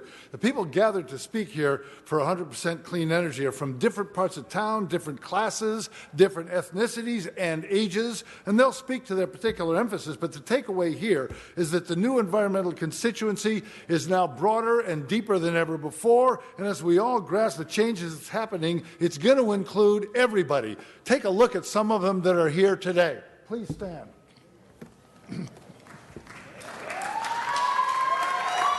Thank you. Are you John Port? Yes, I am. Go ahead, sir. Good morning. Hi, I'm Jonathan Port. I live in Councilman Koretz's district, and I operate a business downtown called Permacity. We are taking the world record for Los Angeles and the world's largest solar-powered roof. It's nearly a square mile, and I just got to tell you, we're putting veterans to work. We have 2 factories going in Los Angeles creating parts, and there's no reason we can't change the future and do what the councilmen want to do and curb global warming and do our part. So the question is, what are we waiting for? Sir, are you Matthew D'Alicio? Yes. Welcome, sir. Okay. My name is Matthew D'Alessio. I'm a geology professor at Cal State Northridge, and my students that I have, they are our Los Angeles future. There are about a third of them that are their first generation in their family to go to college. Half of them come from low-income families, and they are deeply concerned about climate when I teach about it. What they ask me is, what can I do? And I tell them it's going to have to be big. They say, can't we just take shorter showers? This is a bigger problem than shorter showers. I tell them we need some systematic changes. And what we're trying to do right here today is trying to figure out what are those changes that we need to make. How do we make them? Within Cal State Northridge, one of the things that we are deeply embedded in the community. And so while we have these great ideas, we need to get everybody in the community on board with them. How do we do that? How do we do demand response? How do we get energy efficiency and get people on board with that? And those are the types of questions that you are voting today to answer, and to answer very quickly, which is also why we need to set that date. Thank you. Good morning. So Stephanie Aguilar is not here. Yeah. I have to. There you are, Stephanie. There you are. Good morning. Okay, sorry, can I? Okay. It's okay. Good morning. My name is Stephanie Aguilar. I was born in LA, and I've lived all my life in Echo Park. I'm a senior at Miguel Contreras and an intern at the Department of Water and Power. I'm so excited to be here today. I'm up here today because of my niece, Kenya. She's 14 years old and has asthma, and on hot days, it's harder for her to breathe. Climate change means that LA is going to face more days of extreme heat. If we don't stop using fossil fuels, LA could face up to 54 more days of extreme heat. That's 54 more days that my niece, Kenya, won't be able to breathe. It doesn't have to be this way. If LA used 100% clean energy, we could lead the fight against climate change. That means less hot days, and it also means a better environment. Sorry. We don't have any time to waste. The longer we wait, the more challenging it's going to be. We need to get on the path to 100% clean energy. Today, The work is just the beginning, and you can help by getting involved in My Generation campaign. Thank you. Thank you, Stephanie. The next speaker is Mark Shorth. My name is Tajuri. Oh, there you. Okay, we just called you. What is your first name? Tajuri. Tajuri. And how do you spell your last? How do you pronounce your last name? Newson. Newson. Okay, got it. Welcome, sir. Hey. Hi, my name is Tajuri Newson. I'm a senior at Da Vinci Communications, and I'm an intern for the Sierra Club. It's time that we dispel the notion that climate change is just a minor issue. There is a possibility that Donald J. Trump will be the next president. There is a possibility that Hillary Clinton will be the next president. But that's not the reality. The reality is that climate change will soon have mega droughts become the norm. It is the reality that nations that have people living there will soon be underwater and will have to be relocated. This is not just an LA issue. This is a worldwide issue. This is a fight for humanity. It's time that the politicians of LA take a stand on this horrible issue, just like y'all take a stand on ISIS. Pass this motion because climate change is happening now.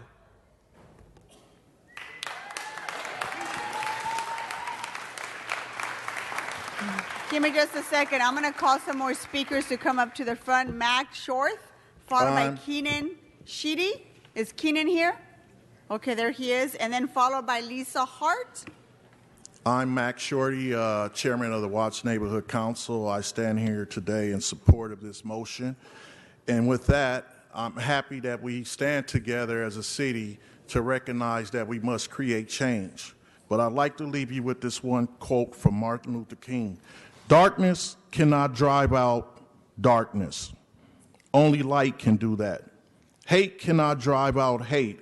Only love can do that. The ultimate measure of a man and a woman is not where they stand in the moments of comfort and convenience, but where he or her stand at a time of challenge and controversy.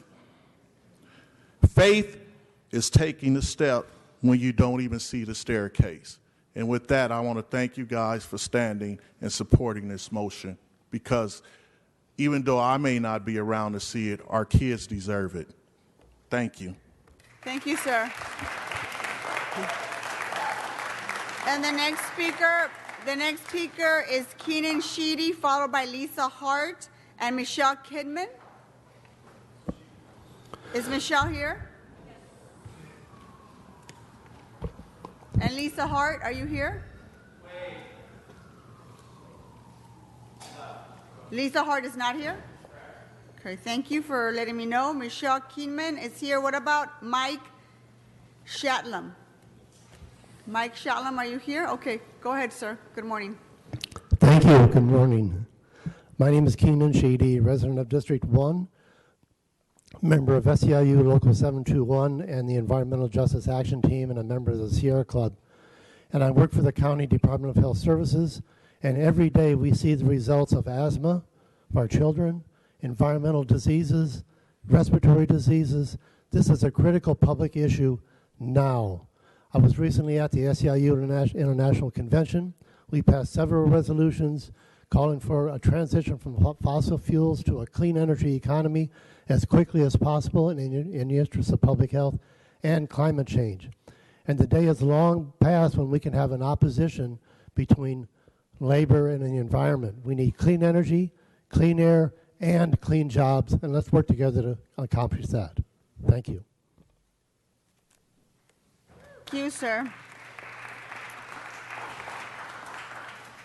Are you Michelle Kinman? Yes. Welcome.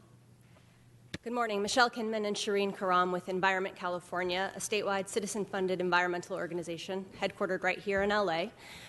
100% renewable energy is 100% needed and 100% possible. By creating a plan and achieving that plan to get to 100%, Los Angeles can protect the health of our communities, our climate, and our economy for generations. We're pleased to offer our 100% support for this motion and thank Council Members Krikorian and Bonin for your leadership. I just want to add that having been raised in Southern California, my family has invested in putting solar energy on the roof of our house.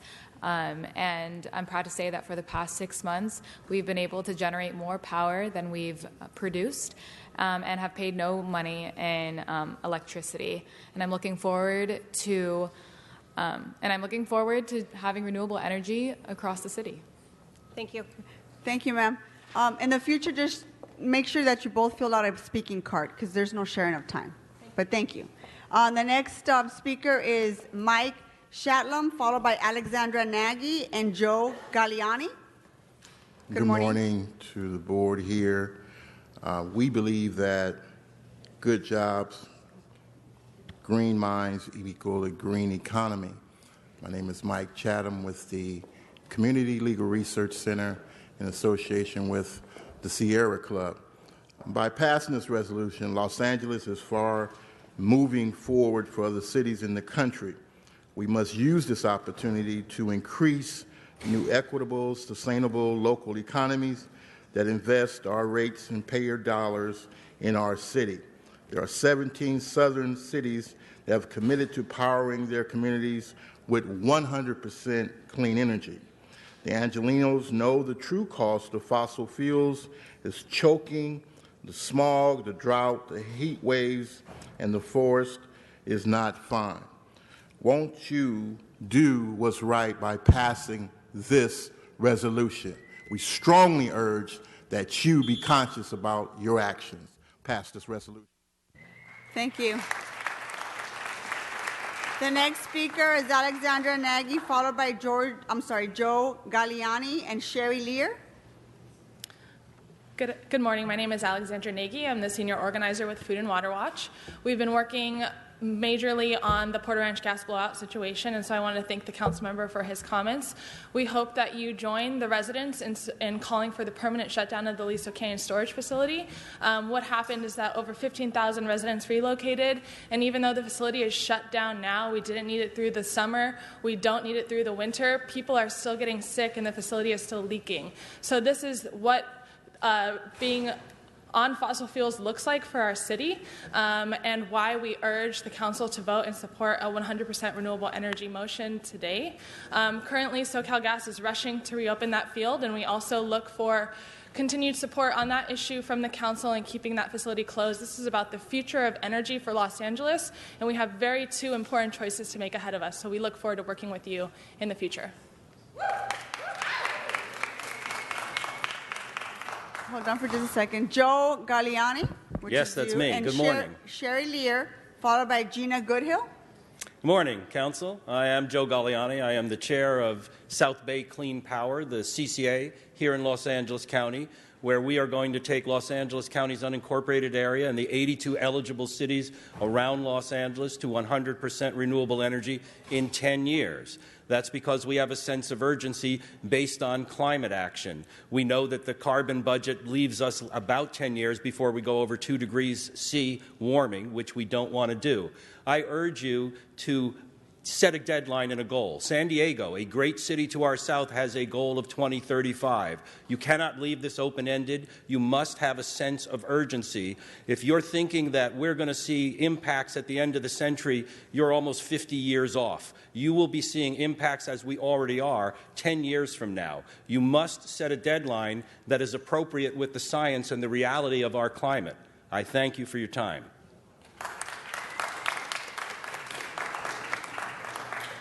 The next speaker is Sherry Lear, followed by Gina Goodhill and Drew DeBolona. Thank you, ladies and gentlemen. My name is Sherry Lear. I'm the co-organizer of South Bay Los Angeles 315. I live in San Pedro in Council District 15. Our area in the harbor is home to 6 refineries. In fact, CD15 is the only district that has refineries in it. And right now, our citizens in CD15 are literally choking on the emissions from the fossil fuel industry. We see health effects in our population. I see that my own son, when we moved to San Pedro shortly thereafter, developed asthma. We are a heavily Latino and African American community, and unfortunately communities of color are the one that bear the brunt of the fossil fuel industry's emissions. I am supporting this motion because I think it's very important that LADWP transition to 100% renewable energy, not in 20 years, not in 30 years, but ideally in 10 years. That's the amount of time that climate scientists agree that we have to make a difference in the crisis that we are facing as a planet. What we don't need is for Tesoro to expand its refinery. Thank you. Thank you. The next speaker is Gina Goodhill. Thank you for taking public comments today. My name is Gina Goodhill with Solar City. We're the leading provider of residential solar power. We have hundreds of employees in the Los Angeles area and thousands of customers in LADWP territory. And we support this motion. With the advances in distributed energy resources such as rooftop solar, smart inverters, energy storage, energy efficiency, and controllable loads, we have the technology right now to get at 100% clean energy. In 2015 alone, over 3,000 megawatts of new solar PV was installed across the state, made possible by the over 75,000 Californians who work in the solar industry. And the cost of solar has dropped 70% in the past 10 years. Distributed energy resources bring greater total economic benefits at lower costs. They enable consumer choice and improve flexibility. So we hope that LADWP and other stakeholders consider distributed energy resources as a big part of this new plan, and we urge you to support it. Thank you so much. The next speaker is Deidre Bologna, followed by Jane Fowler and Jessica Salares. Can those other two speakers please come up? Go ahead, ma'am. Good morning. Good morning. My name is Deirdre Bologna, and I am a 17-year resident of Porter Ranch, where we had the largest methane blowout in U.S. history, courtesy of the Aliso Canyon storage facility. I was shocked to also learn that in 2014, the Aliso Canyon storage facility was the third largest industrial polluter in the United States. This facility has been releasing toxic chemicals daily in their day-to-day operations and their deliberate well venting.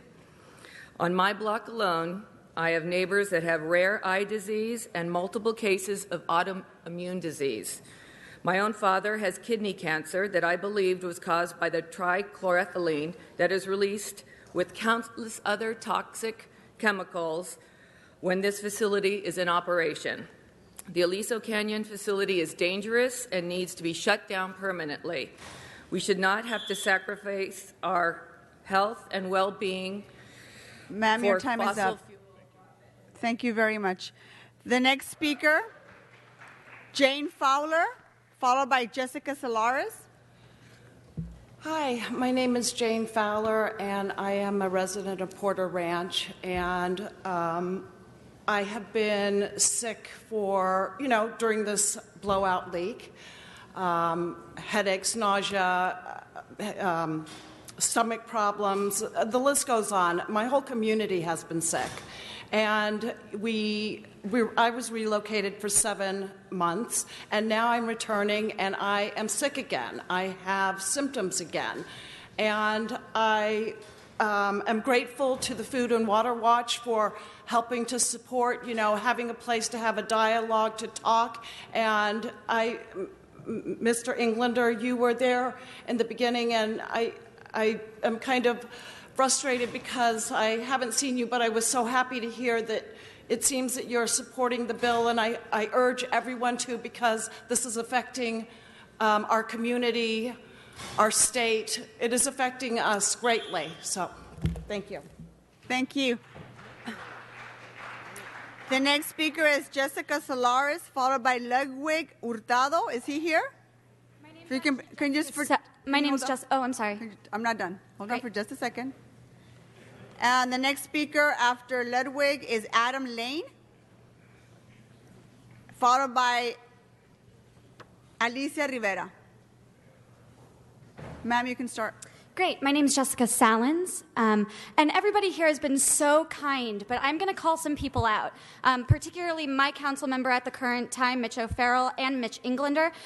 Food and Water Watch has been on the ground with the residents of Porter Ranch since the blowout of October, and not once since I have been going and knocking on doors with Porter Ranch, and I see that look, Mr. Englander, that's fine. But the canyon is still open. Aliso Canyon has not been shut down. SoCalGas is continuing to give out propaganda propaganda about why they should stay open, and they're just dead wrong. We need to shut down the facility. Mitch O'Farrell, one of your constituents is talking, and I suggest that instead of leaving the room when Mr. Krikorian is talking about this bill, you listen to the voices of your constituents, as you said last night at the Hollywood United Council meeting. Hi, thank you. Please say yes to this bill. You sit on this council to represent these people's voices. Look at those kids that are sitting there with their really cool sunglasses, okay? We're talking about their... Thank you, ma'am. Your time is up. Thank you very much. The next speaker is Lerwin Hurtado, followed by Adam Lane, followed by Alicia Rivera. Good morning. My name is Ludwig Hurtado. I'm a student at UCLA. We are here representing students. As you know, students play a critical role in making change. We're doing the research. We're creating innovative solutions, and we are crafting a vision for our future. That vision, our vision, is one of a future of progress, and more importantly, it's one of sustainability. Los Angeles, while it's arguably one of the most amazing cities in the world, as you all know, consistently ranks as having some of the worst air pollution in the country. The rest of the world is watching us, and I think we have a responsibility to not only the people of Los Angeles, but to the rest of the world to lead by example. So we're counting on our leaders, on you, to commit to 100% renewable energy, please.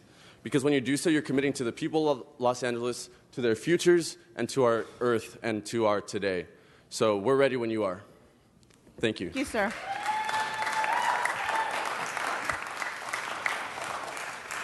The next speaker is Adam Lane, followed by Alicia Rivera, and then the final speaker is Elena Semper. Is she here? Can you please stand behind Ms. Rivera? Thank you very much. You can begin. Good morning, council members. My name is Adam Lane. I'm the legislative director at the LA Business Council. I'm here today to express our support for initiating this partnership to achieve a 100% renewable energy portfolio for DWP. We applaud this council's leadership on continuing to reduce greenhouse gas emissions and developing the clean tech economy of the 21st century. This research partnership will ensure that a 100% renewable energy future will be good for our environment, our communities, and our businesses by determining the proper investments that should be made to reduce our emissions and create well-paying jobs. We're hopeful this research will evaluate ways in which the utility can work with the private sector to expedite and analyze new technologies, as well as the potential benefits to local hire and job training programs. This study is an opportunity to find a feasible pathway to developing a modern, sustainable electric grid that would represent a groundbreaking model for the world. Thank you for your time, and we urge an aye vote on this motion. Hi, Alicia. Good morning. Nice to see you. Good morning. My name is Alicia Rivera. I'm a community organizer in Wilmington with Communities for a Better Environment. And I'm here to support this motion. Wilmington is one of the communities that has 5 refineries in a very small geographical area. So those people are not only suffering climate change in their health, in asthma and respiratory illnesses and cancer, but they are the people who also work in roofing, landscaping, gardening, and other work that has to be done outside, and people can work. I cannot even function without the air conditioner in my office in Wilmington. So it's getting so hot. People, we have just gotten a cooling center so that people who cannot afford air conditioner can go to those places to withstand the worst of the heat.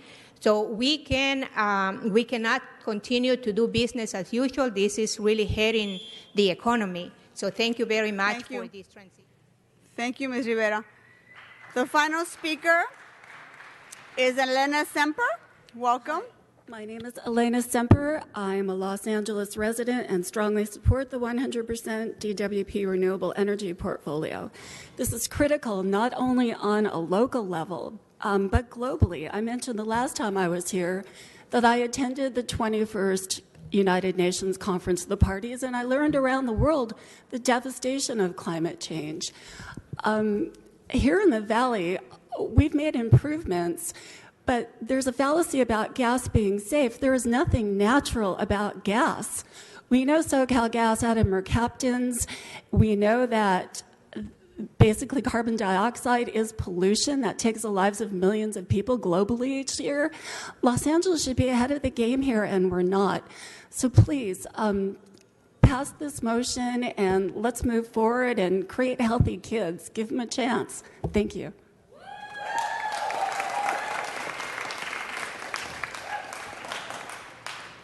Thank you very much for your patience. We had a number of speakers. Mr. Kokorian, I just want to say I really look forward to this discussion on how we get to 100% renewables and we incorporate and respect our communities, our environmental justice communities such as Boyle Heights, the Wilmingtons, the Sun Valleys, the Pacoimas of our city, who for decades have been the backbone of energy reliability in Los Angeles. So thank you very much, sir. I applaud you and I look forward to working with you on this issue.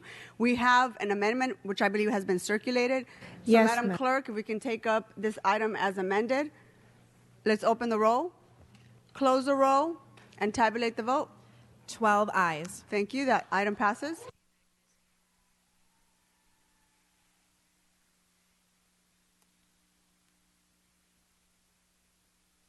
Findings and then to speak again. Okay, Mr. Rue, excuse us. Excuse me. We're going to move on to our next item. Madam Clerk, special one. Sergeants, can I please ask the audience to please...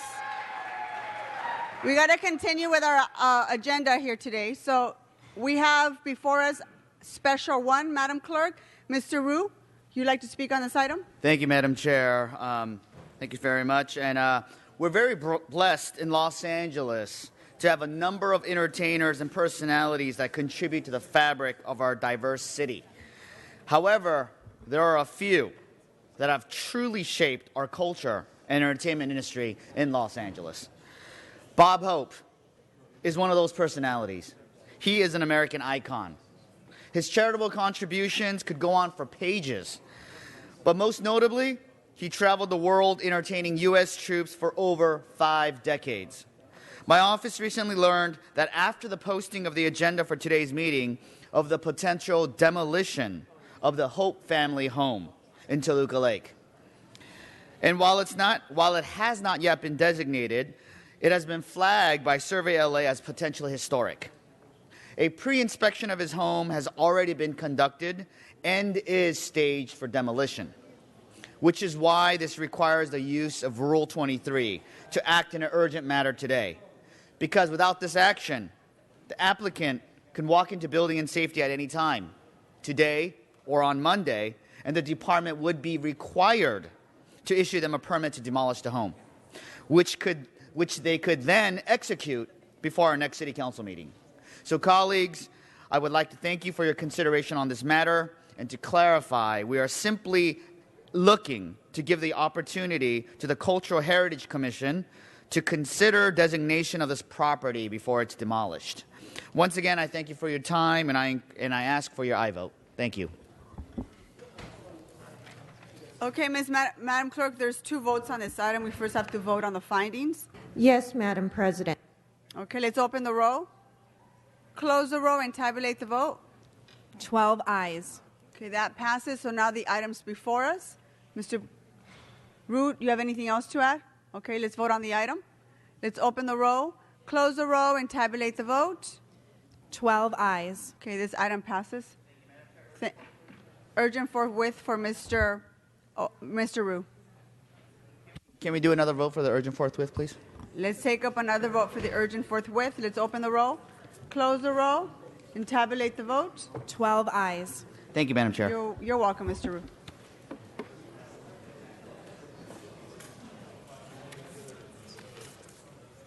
Okay, Madam Clerk, let's move on to our special meeting.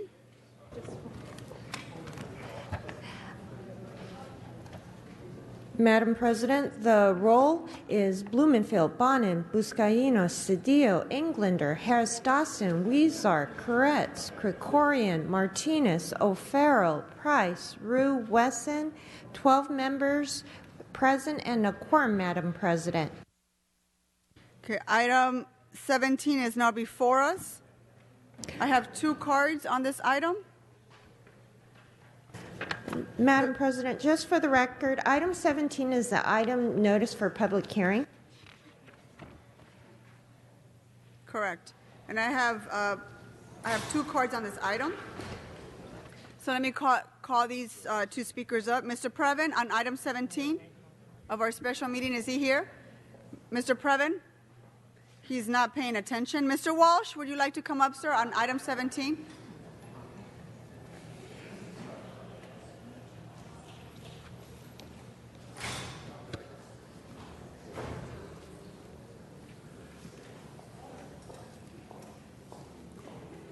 John Walsh, blogging at HollywoodHighlands.org, and tweeting at J. Walsh Confidential. This is revenue bonds, $40 million, financing the acquisition and construction of multifamily housing to be located at 3000 Leeward Avenue.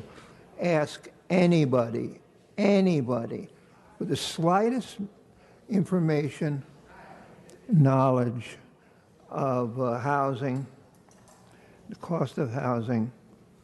This is absurdly overpriced. Somebody is putting $10 to $15 million in their pocket under the guise, you could get away with putting a bullet through my head here if you said you were doing it for low-income homeless housing. Everyone would applaud. You give them an award. Hollywood, and I don't need the 2 minutes, HollywoodHighlands.org. Mr. Previn, are you now ready to speak on this item? You need to call me up. I didn't hear what you said, so. I called you 2 times, sir. Are you going to speak on this item or not? I'm going to pass you up if you're not going to speak. This is not a game. Item 17. Okay, there are 3 items on the special meeting agenda. Are you just calling me for one of them? Okay, but I signed up on 3 items. Am I allowed to speak on each And of if you them? want to play semantics, that's up to you, but I'm asking if you're going to speak on item 17, do it now or please sit down. Well, that's the $40 million lease revenue bond. I'm familiar with the item, but I'm trying to get a read on, okay, I will speak on this particular item, but then I should be granted an opportunity to speak on 18 and 19 as well, Mr. Fauble, Mr. City Attorney.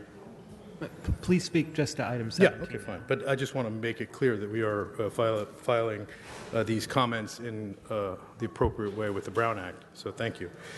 So yeah, this is pretty sure it's in Cedillo's district, but I'm not 100% sure. 3000 Leeward Avenue.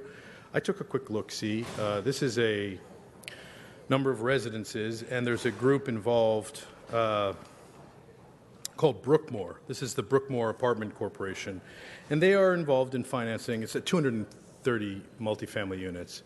Now, my radar went incredibly high on this, trying to see if there was any link to the groups that have been providing this kind of housing without providing the appropriate ADA compliance. I was not able to find a link. Maybe that link exists or maybe not.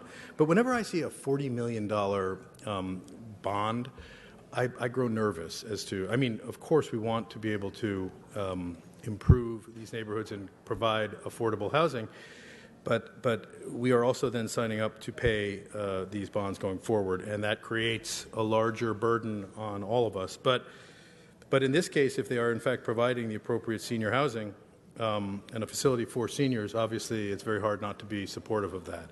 But I would just scan very closely. I looked at the group. They filed a 990. They have sort of $5 million always in the kitty. It's not clear. They run a lot of different kinds of apartments, I think. I'm not 100% sure. Okay, now. Your time is up. Thank you very much. Madam Clerk, that concludes this. Let's close public hearing. I don't have a card for you, sir, on item 17. We're on item 17, and I don't have your card. So let's close the public hearing on this item, Madam Clerk. Let's open the roll, close the roll, and tabulate the vote. 11 ayes. Okay, item 18 has been continued. Is that correct? Yes, Madam President. It is recommended that item 18 be continued to Tuesday, September 20th, 2016, and that the clerk be directed to include in the agenda description references and recommendations reflected in the committee report, Madam President. Okay, without objection, that will be the order. Let's move on to item 19. Item 19 is the item in which public hearing has not been held. 10 votes are required for consideration. Okay, I have 3 cards on this item. Mr. Walsh? Mr. Previn, can you please take a seat? Mr. Walsh, are you going to speak on item 19, sir? Is Mr. Walsh not here? I don't see Mr. Walsh. Next speaker, Antonio Ramirez.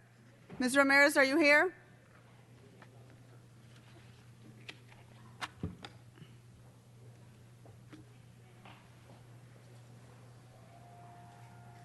Item 19, ma'am. Thank you very much, ma'am. Thank you.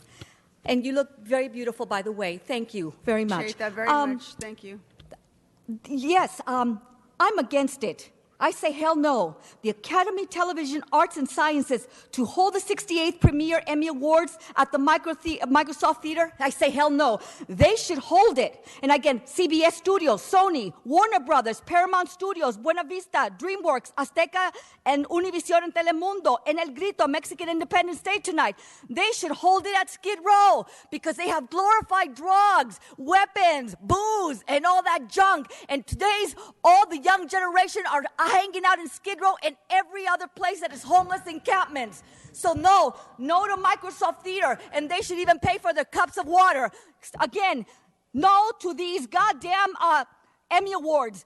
Again, put them in Skid Row. Let them televise everything in the filthy, dingy, horrific, dilapidated area of Skid Row. Let the world see what they have created, a venomous, horrific disease among the young generation and the baby boomers and the military veterans. Show the world the filth that they have brought out to America. And again, deport the goddamn wetbacks because that's all they hire, wetbacks and gangbangers. They hire wetbacks and gangbangers. Get rid of those Madam cabrones. President, we're veering off topic.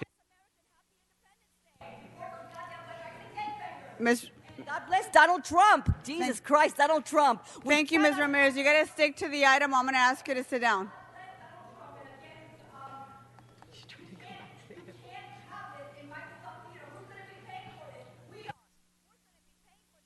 Awards, the taxpayers. And again, middle-class America is on the streets, homeless.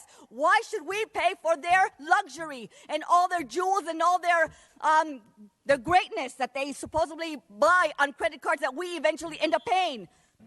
Thank you, Ms. Ramirez. That concludes your time. The last speaker on this item is Eric Previn. Item 19. Thank you, Council President Martinez. It is Eric Previn, and nobody loves the Emmys more than me. The Academy of Television Arts and Sciences is an excellent group. They are housed right in my district in CD2. I've been a member for many, many years. I think I may have lapsed a little recently because they charge a substantial fee, but it's a great group, and they're having the Emmys, and what's not to love about the Emmys? Well, it's only $110,000 that we're providing for the city services. The question is that reflect any kind of reality for what the expenditures are going to be? Because I know that in the past, this has been a hot issue around town. As you know, I believe somebody was grandstanding recently, the mayor possibly, about how the city of Inglewood is not going to get away free with LAPD. We're going to have to step up and get some money there, and I appreciate that. But this just seems like a cute little number. I'm not trying to take it away from the Academy. The Academy obviously needs all the help they can get. Television is being attacked from multiple sides, but they're taking it. Oh, well, actually, television has enjoyed a renaissance. I remember when Krikorian was up here honoring the folks from Mad Men and many of the others who have come before this body. My proposal today is for an Emmy-like telecast, but this one would be a quick look, a kind of an investigative journalist piece that would have a look-see at government leaders' willingness to stand up, like you, for example, Martinez. We'll use you as an example. Today, we know you have a good relationship with Sheila Kuehl. We'd like to find out how you feel about Herbalife having a tent at the Malibu Nautica Triathlon on public land. Buscaino, register that. Public land. We give them $96,000 to participate. That's fine because it's for the Children's Hospital in part. But the part that's irksome is we can't have an Herbalife tent, can we, in that environment, trying to get recruits? I know, Mr. Falbo, you're not an Herbalife fan, neither am I, but we are not going to allow a public agency like the County of Los Angeles or the City of Los Angeles, where Mr. Cedillo and many of the other civil rights leaders, sir, are working together to protect the public against... And you're off topic and you're done. Thank you very much, Mr. Previn. That concludes public cards on this item, Madam Clerk. We're going to go ahead and bring up this item, so let's open the roll, close the roll, and tabulate the vote. 11 ayes. Okay, so let's adjourn our special meeting and return to our regular meeting now. Madam President, there's a request to reconsider 1B.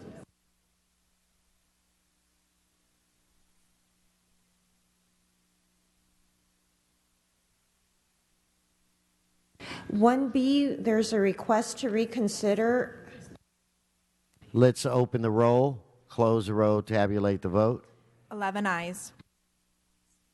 1B, the request is to continue that to October 14th, 2016, Mr. President. Okay, without objection, that'll be the order.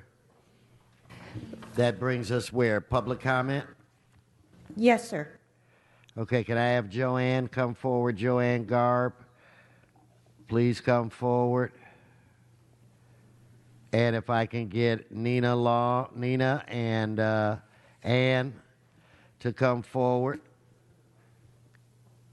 Okay, go ahead. Okay, Joanne Yvanek Garb, but I'm here as a mom. I have, on the marijuana initiative, I have two sons who started with marijuana and they are now in heavy addiction to drugs. This has cost our family and our insurance company over $800,000 for their treatment. Out of pocket, it's probably pretty close to $50,000 on the past 5 years. So when you talk about the marijuana initiative, think very carefully because the cost on the other side can be very, very great to the families. Sadly, we had to ask our sons to leave the house because of theft and property damage. We just couldn't have them in the house anymore. So now if they're not in drug treatment, they could be out on the street. Okay. Thank you. Thank you, Joanne. Nina. Good afternoon, council members. My name is Nina Royal, and I'm from Sunland, Tahunga.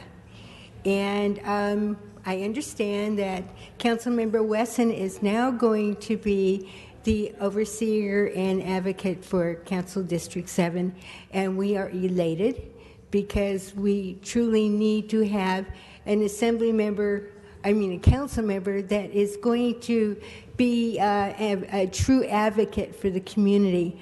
I'm also hoping that former, or whatever you want to call him, Fuentes, owes Sunland Tahunga Neighborhood Council $13,000, and it's in writing that he was going to reimburse us for the moving expenses because we did not have that in our budget. We did not know that we were going to be kicked out of our office and have to pay for storage space as well as rent at other areas. So I would appreciate it if you would do that.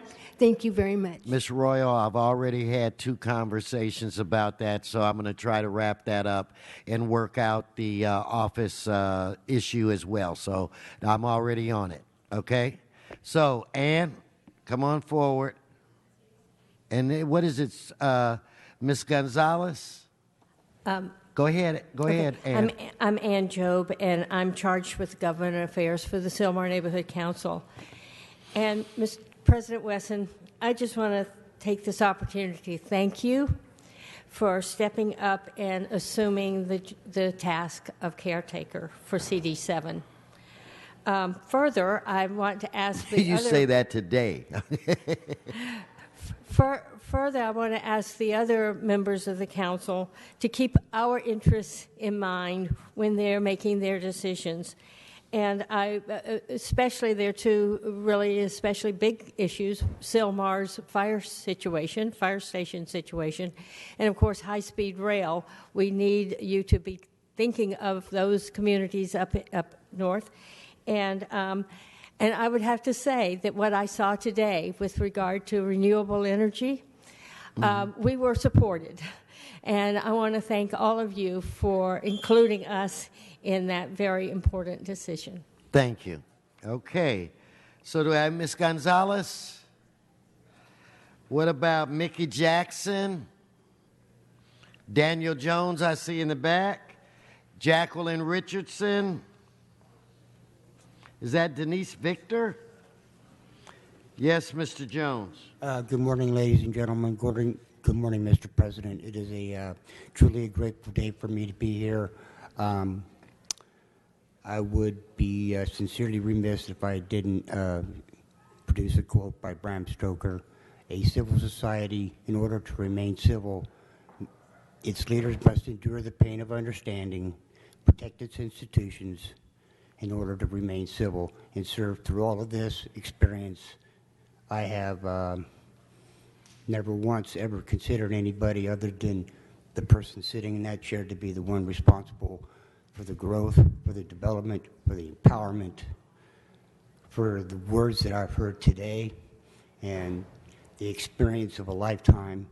And for that, I am truly grateful. And for here, my purpose today is to remove any misconception that I might be influenced at all. It is you that, sir, that has been responsible for the new direction for the city of Los Angeles, and you all should be very proud of yourself, as I am. Thank you very much. Thank sir. you, Mr. Jones. Thank you. Ms. Richardson, and then, like I said, Denise Victor and Antonia Ramirez. Yes, ma'am. A few months ago, a white man came to City Council. There was a lot of confusion that day. He comes here. He doesn't come every week, but he does come. And he told City Council how to resolve that lien problem that happens all the time.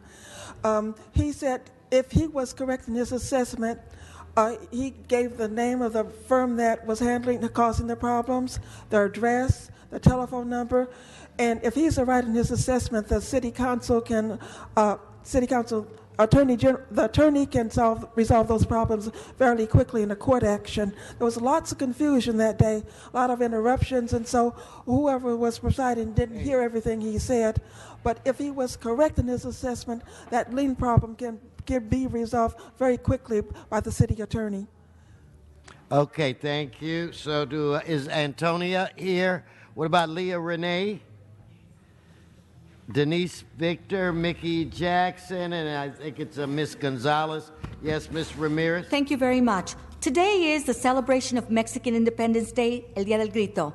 Today, as a Mexican citizen and natural legal law-abiding citizen, I now give a battle cry for justice, freedom, life, liberty, privacy, and for our beloved America to be free of the stranglehold and ferocious oppression by these violent, filthy, nasty, wicked, nosy, jealous, uncivilized scavengers and come caca racist, hate-mongering wetbacks and Chango Latino gangbanging ugly pussies and pigs and thieves. They raped America with arson, drugs, weapons, violence, graffiti, vandalism, mayhem, homicide, reckless driving, harassment, gang stalkings, and theft. These thieves have stolen everything from the American people. And they are sponsored by the domestic terrorists, the CIA, the FBI, the NSA, the Homeland Security and Secret Service assholes. And again, we say now, Viva Donald Trump! Viva Donald Trump! Viva Donald Trump! Stop and knocking Viva on the America. furniture. Viva America! Okay, thank you. Miss Ramirez. Thank you, Miss Ramirez. Thank you so much. Leah Renee, I saw you earlier.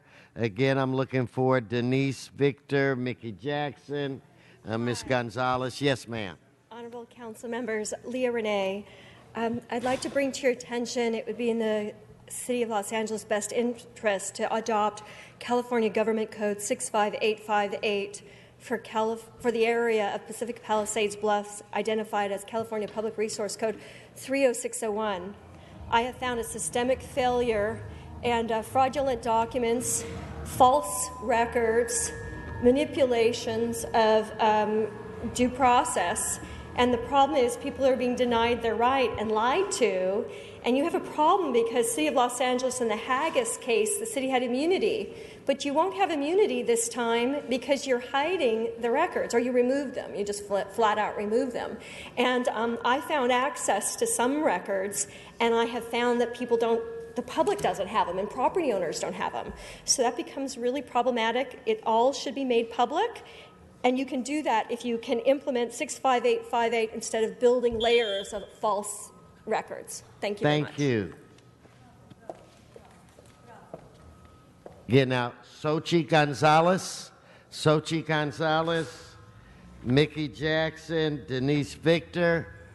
Okay, I don't see them. So, Mr. City Attorney, that concludes general public comment.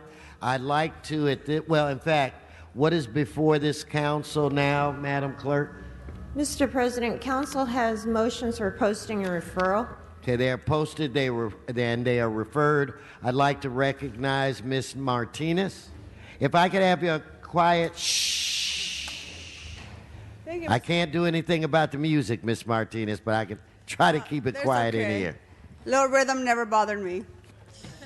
Thank you, Mr. President. Actually, colleagues, I'd like to recognize three extraordinary young women who've been spending most of their summer in my office as part of my Ready for Women fellowship program, which is a paid internship for our summer interns.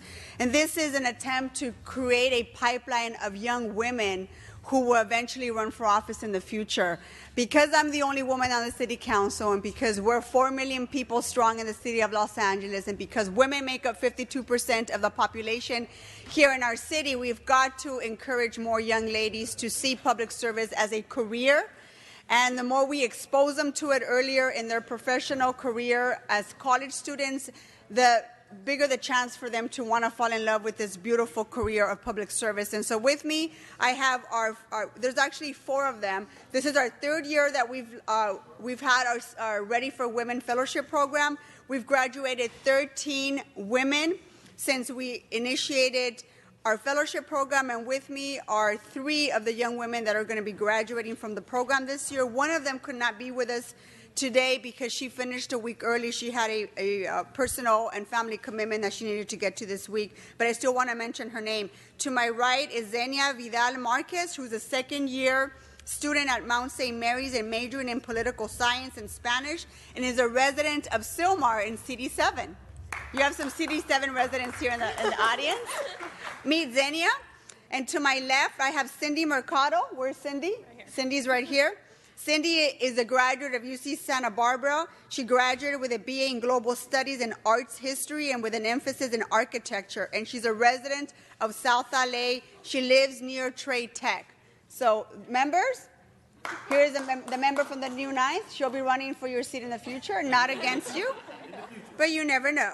He's running for re-election, Mr. Curran. And then our last fellow is Christine Tran, who's entering UCLA this fall. She'll be starting UCLA, and she'll be majoring in international development studies, and she's a resident of the San Gabriel Valley. So again, this is an attempt to not only encourage young women to look into our career in elected office, but to begin that pipeline so that we're not desperately looking for candidates when there's open seats in our electoral system, that we are preparing them, that we're exposing them to this career. These young women were not answering phones in my office. They were actually doing research. They were shadowing me here in council and in events in the district. They were embarking in, very controversial and complicated research projects, and I asked them to research things that they want to focus on, and things that they want to study and be positive contributors of this society. So, welcome them. I want to thank them. I want to wish them a lot of success in their future endeavor as you finish and wrap up your college degree, but also encourage them to want to come and work here at City Hall and one day run for office. So, Mr. President and colleagues, Yes. I introduce you the Ready for Women Fellows of 2016. Let's give them a round of applause. Thank you very much. Young ladies. We have parting gifts for them. We'll be having some food later on, but we have parting gifts. And I wanted to do it now instead of having a formal presentation at the podium, because they're very much part of our family in CD6, and they're very much part of my staff. So congratulations to all of you. Senia, thank you very much for all of your work. And Cindy? And Christine. All right. I did want to mention our last fellow who couldn't be here. Her name is Yvette Macias, and she's from Paris, Riverside County. So she would commute every day to City Hall 5 days out of the week. She would commute from Paris to downtown City Hall to come and intern with us. And I always commended the fact that she would travel that far just to be able to have an opportunity to work in this beautiful building and be exposed to these amazing people. So Yvette couldn't be with us. We're going to get her certificate later, but I just want to make sure we recognize her because she was an extraordinary member of our staff as well. Thank you very much. Thank you. Give them another round of applause. Good luck to you, ladies. Good luck. Okay. Announcements. Members' announcements. Let's take a couple of the photos first.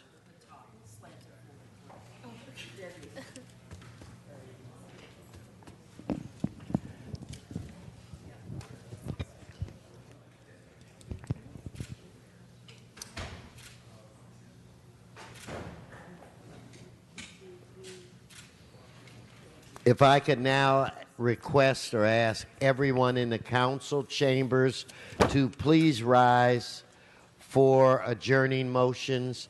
Please rise for adjourning motions. Mr. Buscaino. Mr. President, if I may, this is a long overdue adjourning motion. I stand to adjourn in memory of Beverly Williams Watkins, who passed away on April 1st, 2012. I believe some of her family and friends are here. Beverly Williams Watkins served on the South Los Angeles and Watts communities for more than 3 decades. She poured her blood, sweat, and tears into the community, sometimes at the expense of her own family. Yet her life was that of ministry. Beverly was a co-founder of Family Helpline from 1986 to 2000. The Helpline was a nonprofit that pioneered gang intervention and prevention programs, and instrumental in 3 successful gang peace initiatives, tutoring, mentoring programs, food and clothing distributions, various family resources, youth recreation outings, building networks in local and grassroots agencies nationwide. Beverly was a family advocate with cities and schools located in Edwin Markin Middle School. She collaborated with Kids Prevention Club, positive law-related educational experiences, and to help bring National Law Day to the Watts South Los Angeles communities.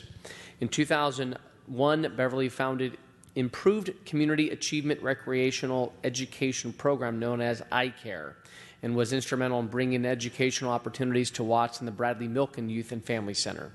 Through her efforts and partnerships, Compton Community College brought its early childhood development program to the center, and over 300 students graduated with an AA degree, including herself, Beverly. National University brought its early childhood education program to the center, and over 100 students graduated with a BA degree, including Beverly. Additional collaborations and partnerships included the Watts Labor Community Action Committee, Yo Watts, Connecticut Federal Credit Union, Toys for Tots, among others. Beverly Williams Watkins, a bright, shining light in the Watts community. May she rest in peace. Thank you. So I'm still looking to my left. Now I'm going to the right side. I do not see any adjourning motions to the right. So with that said, this council meeting is adjourned. Everyone have a nice and safe weekend.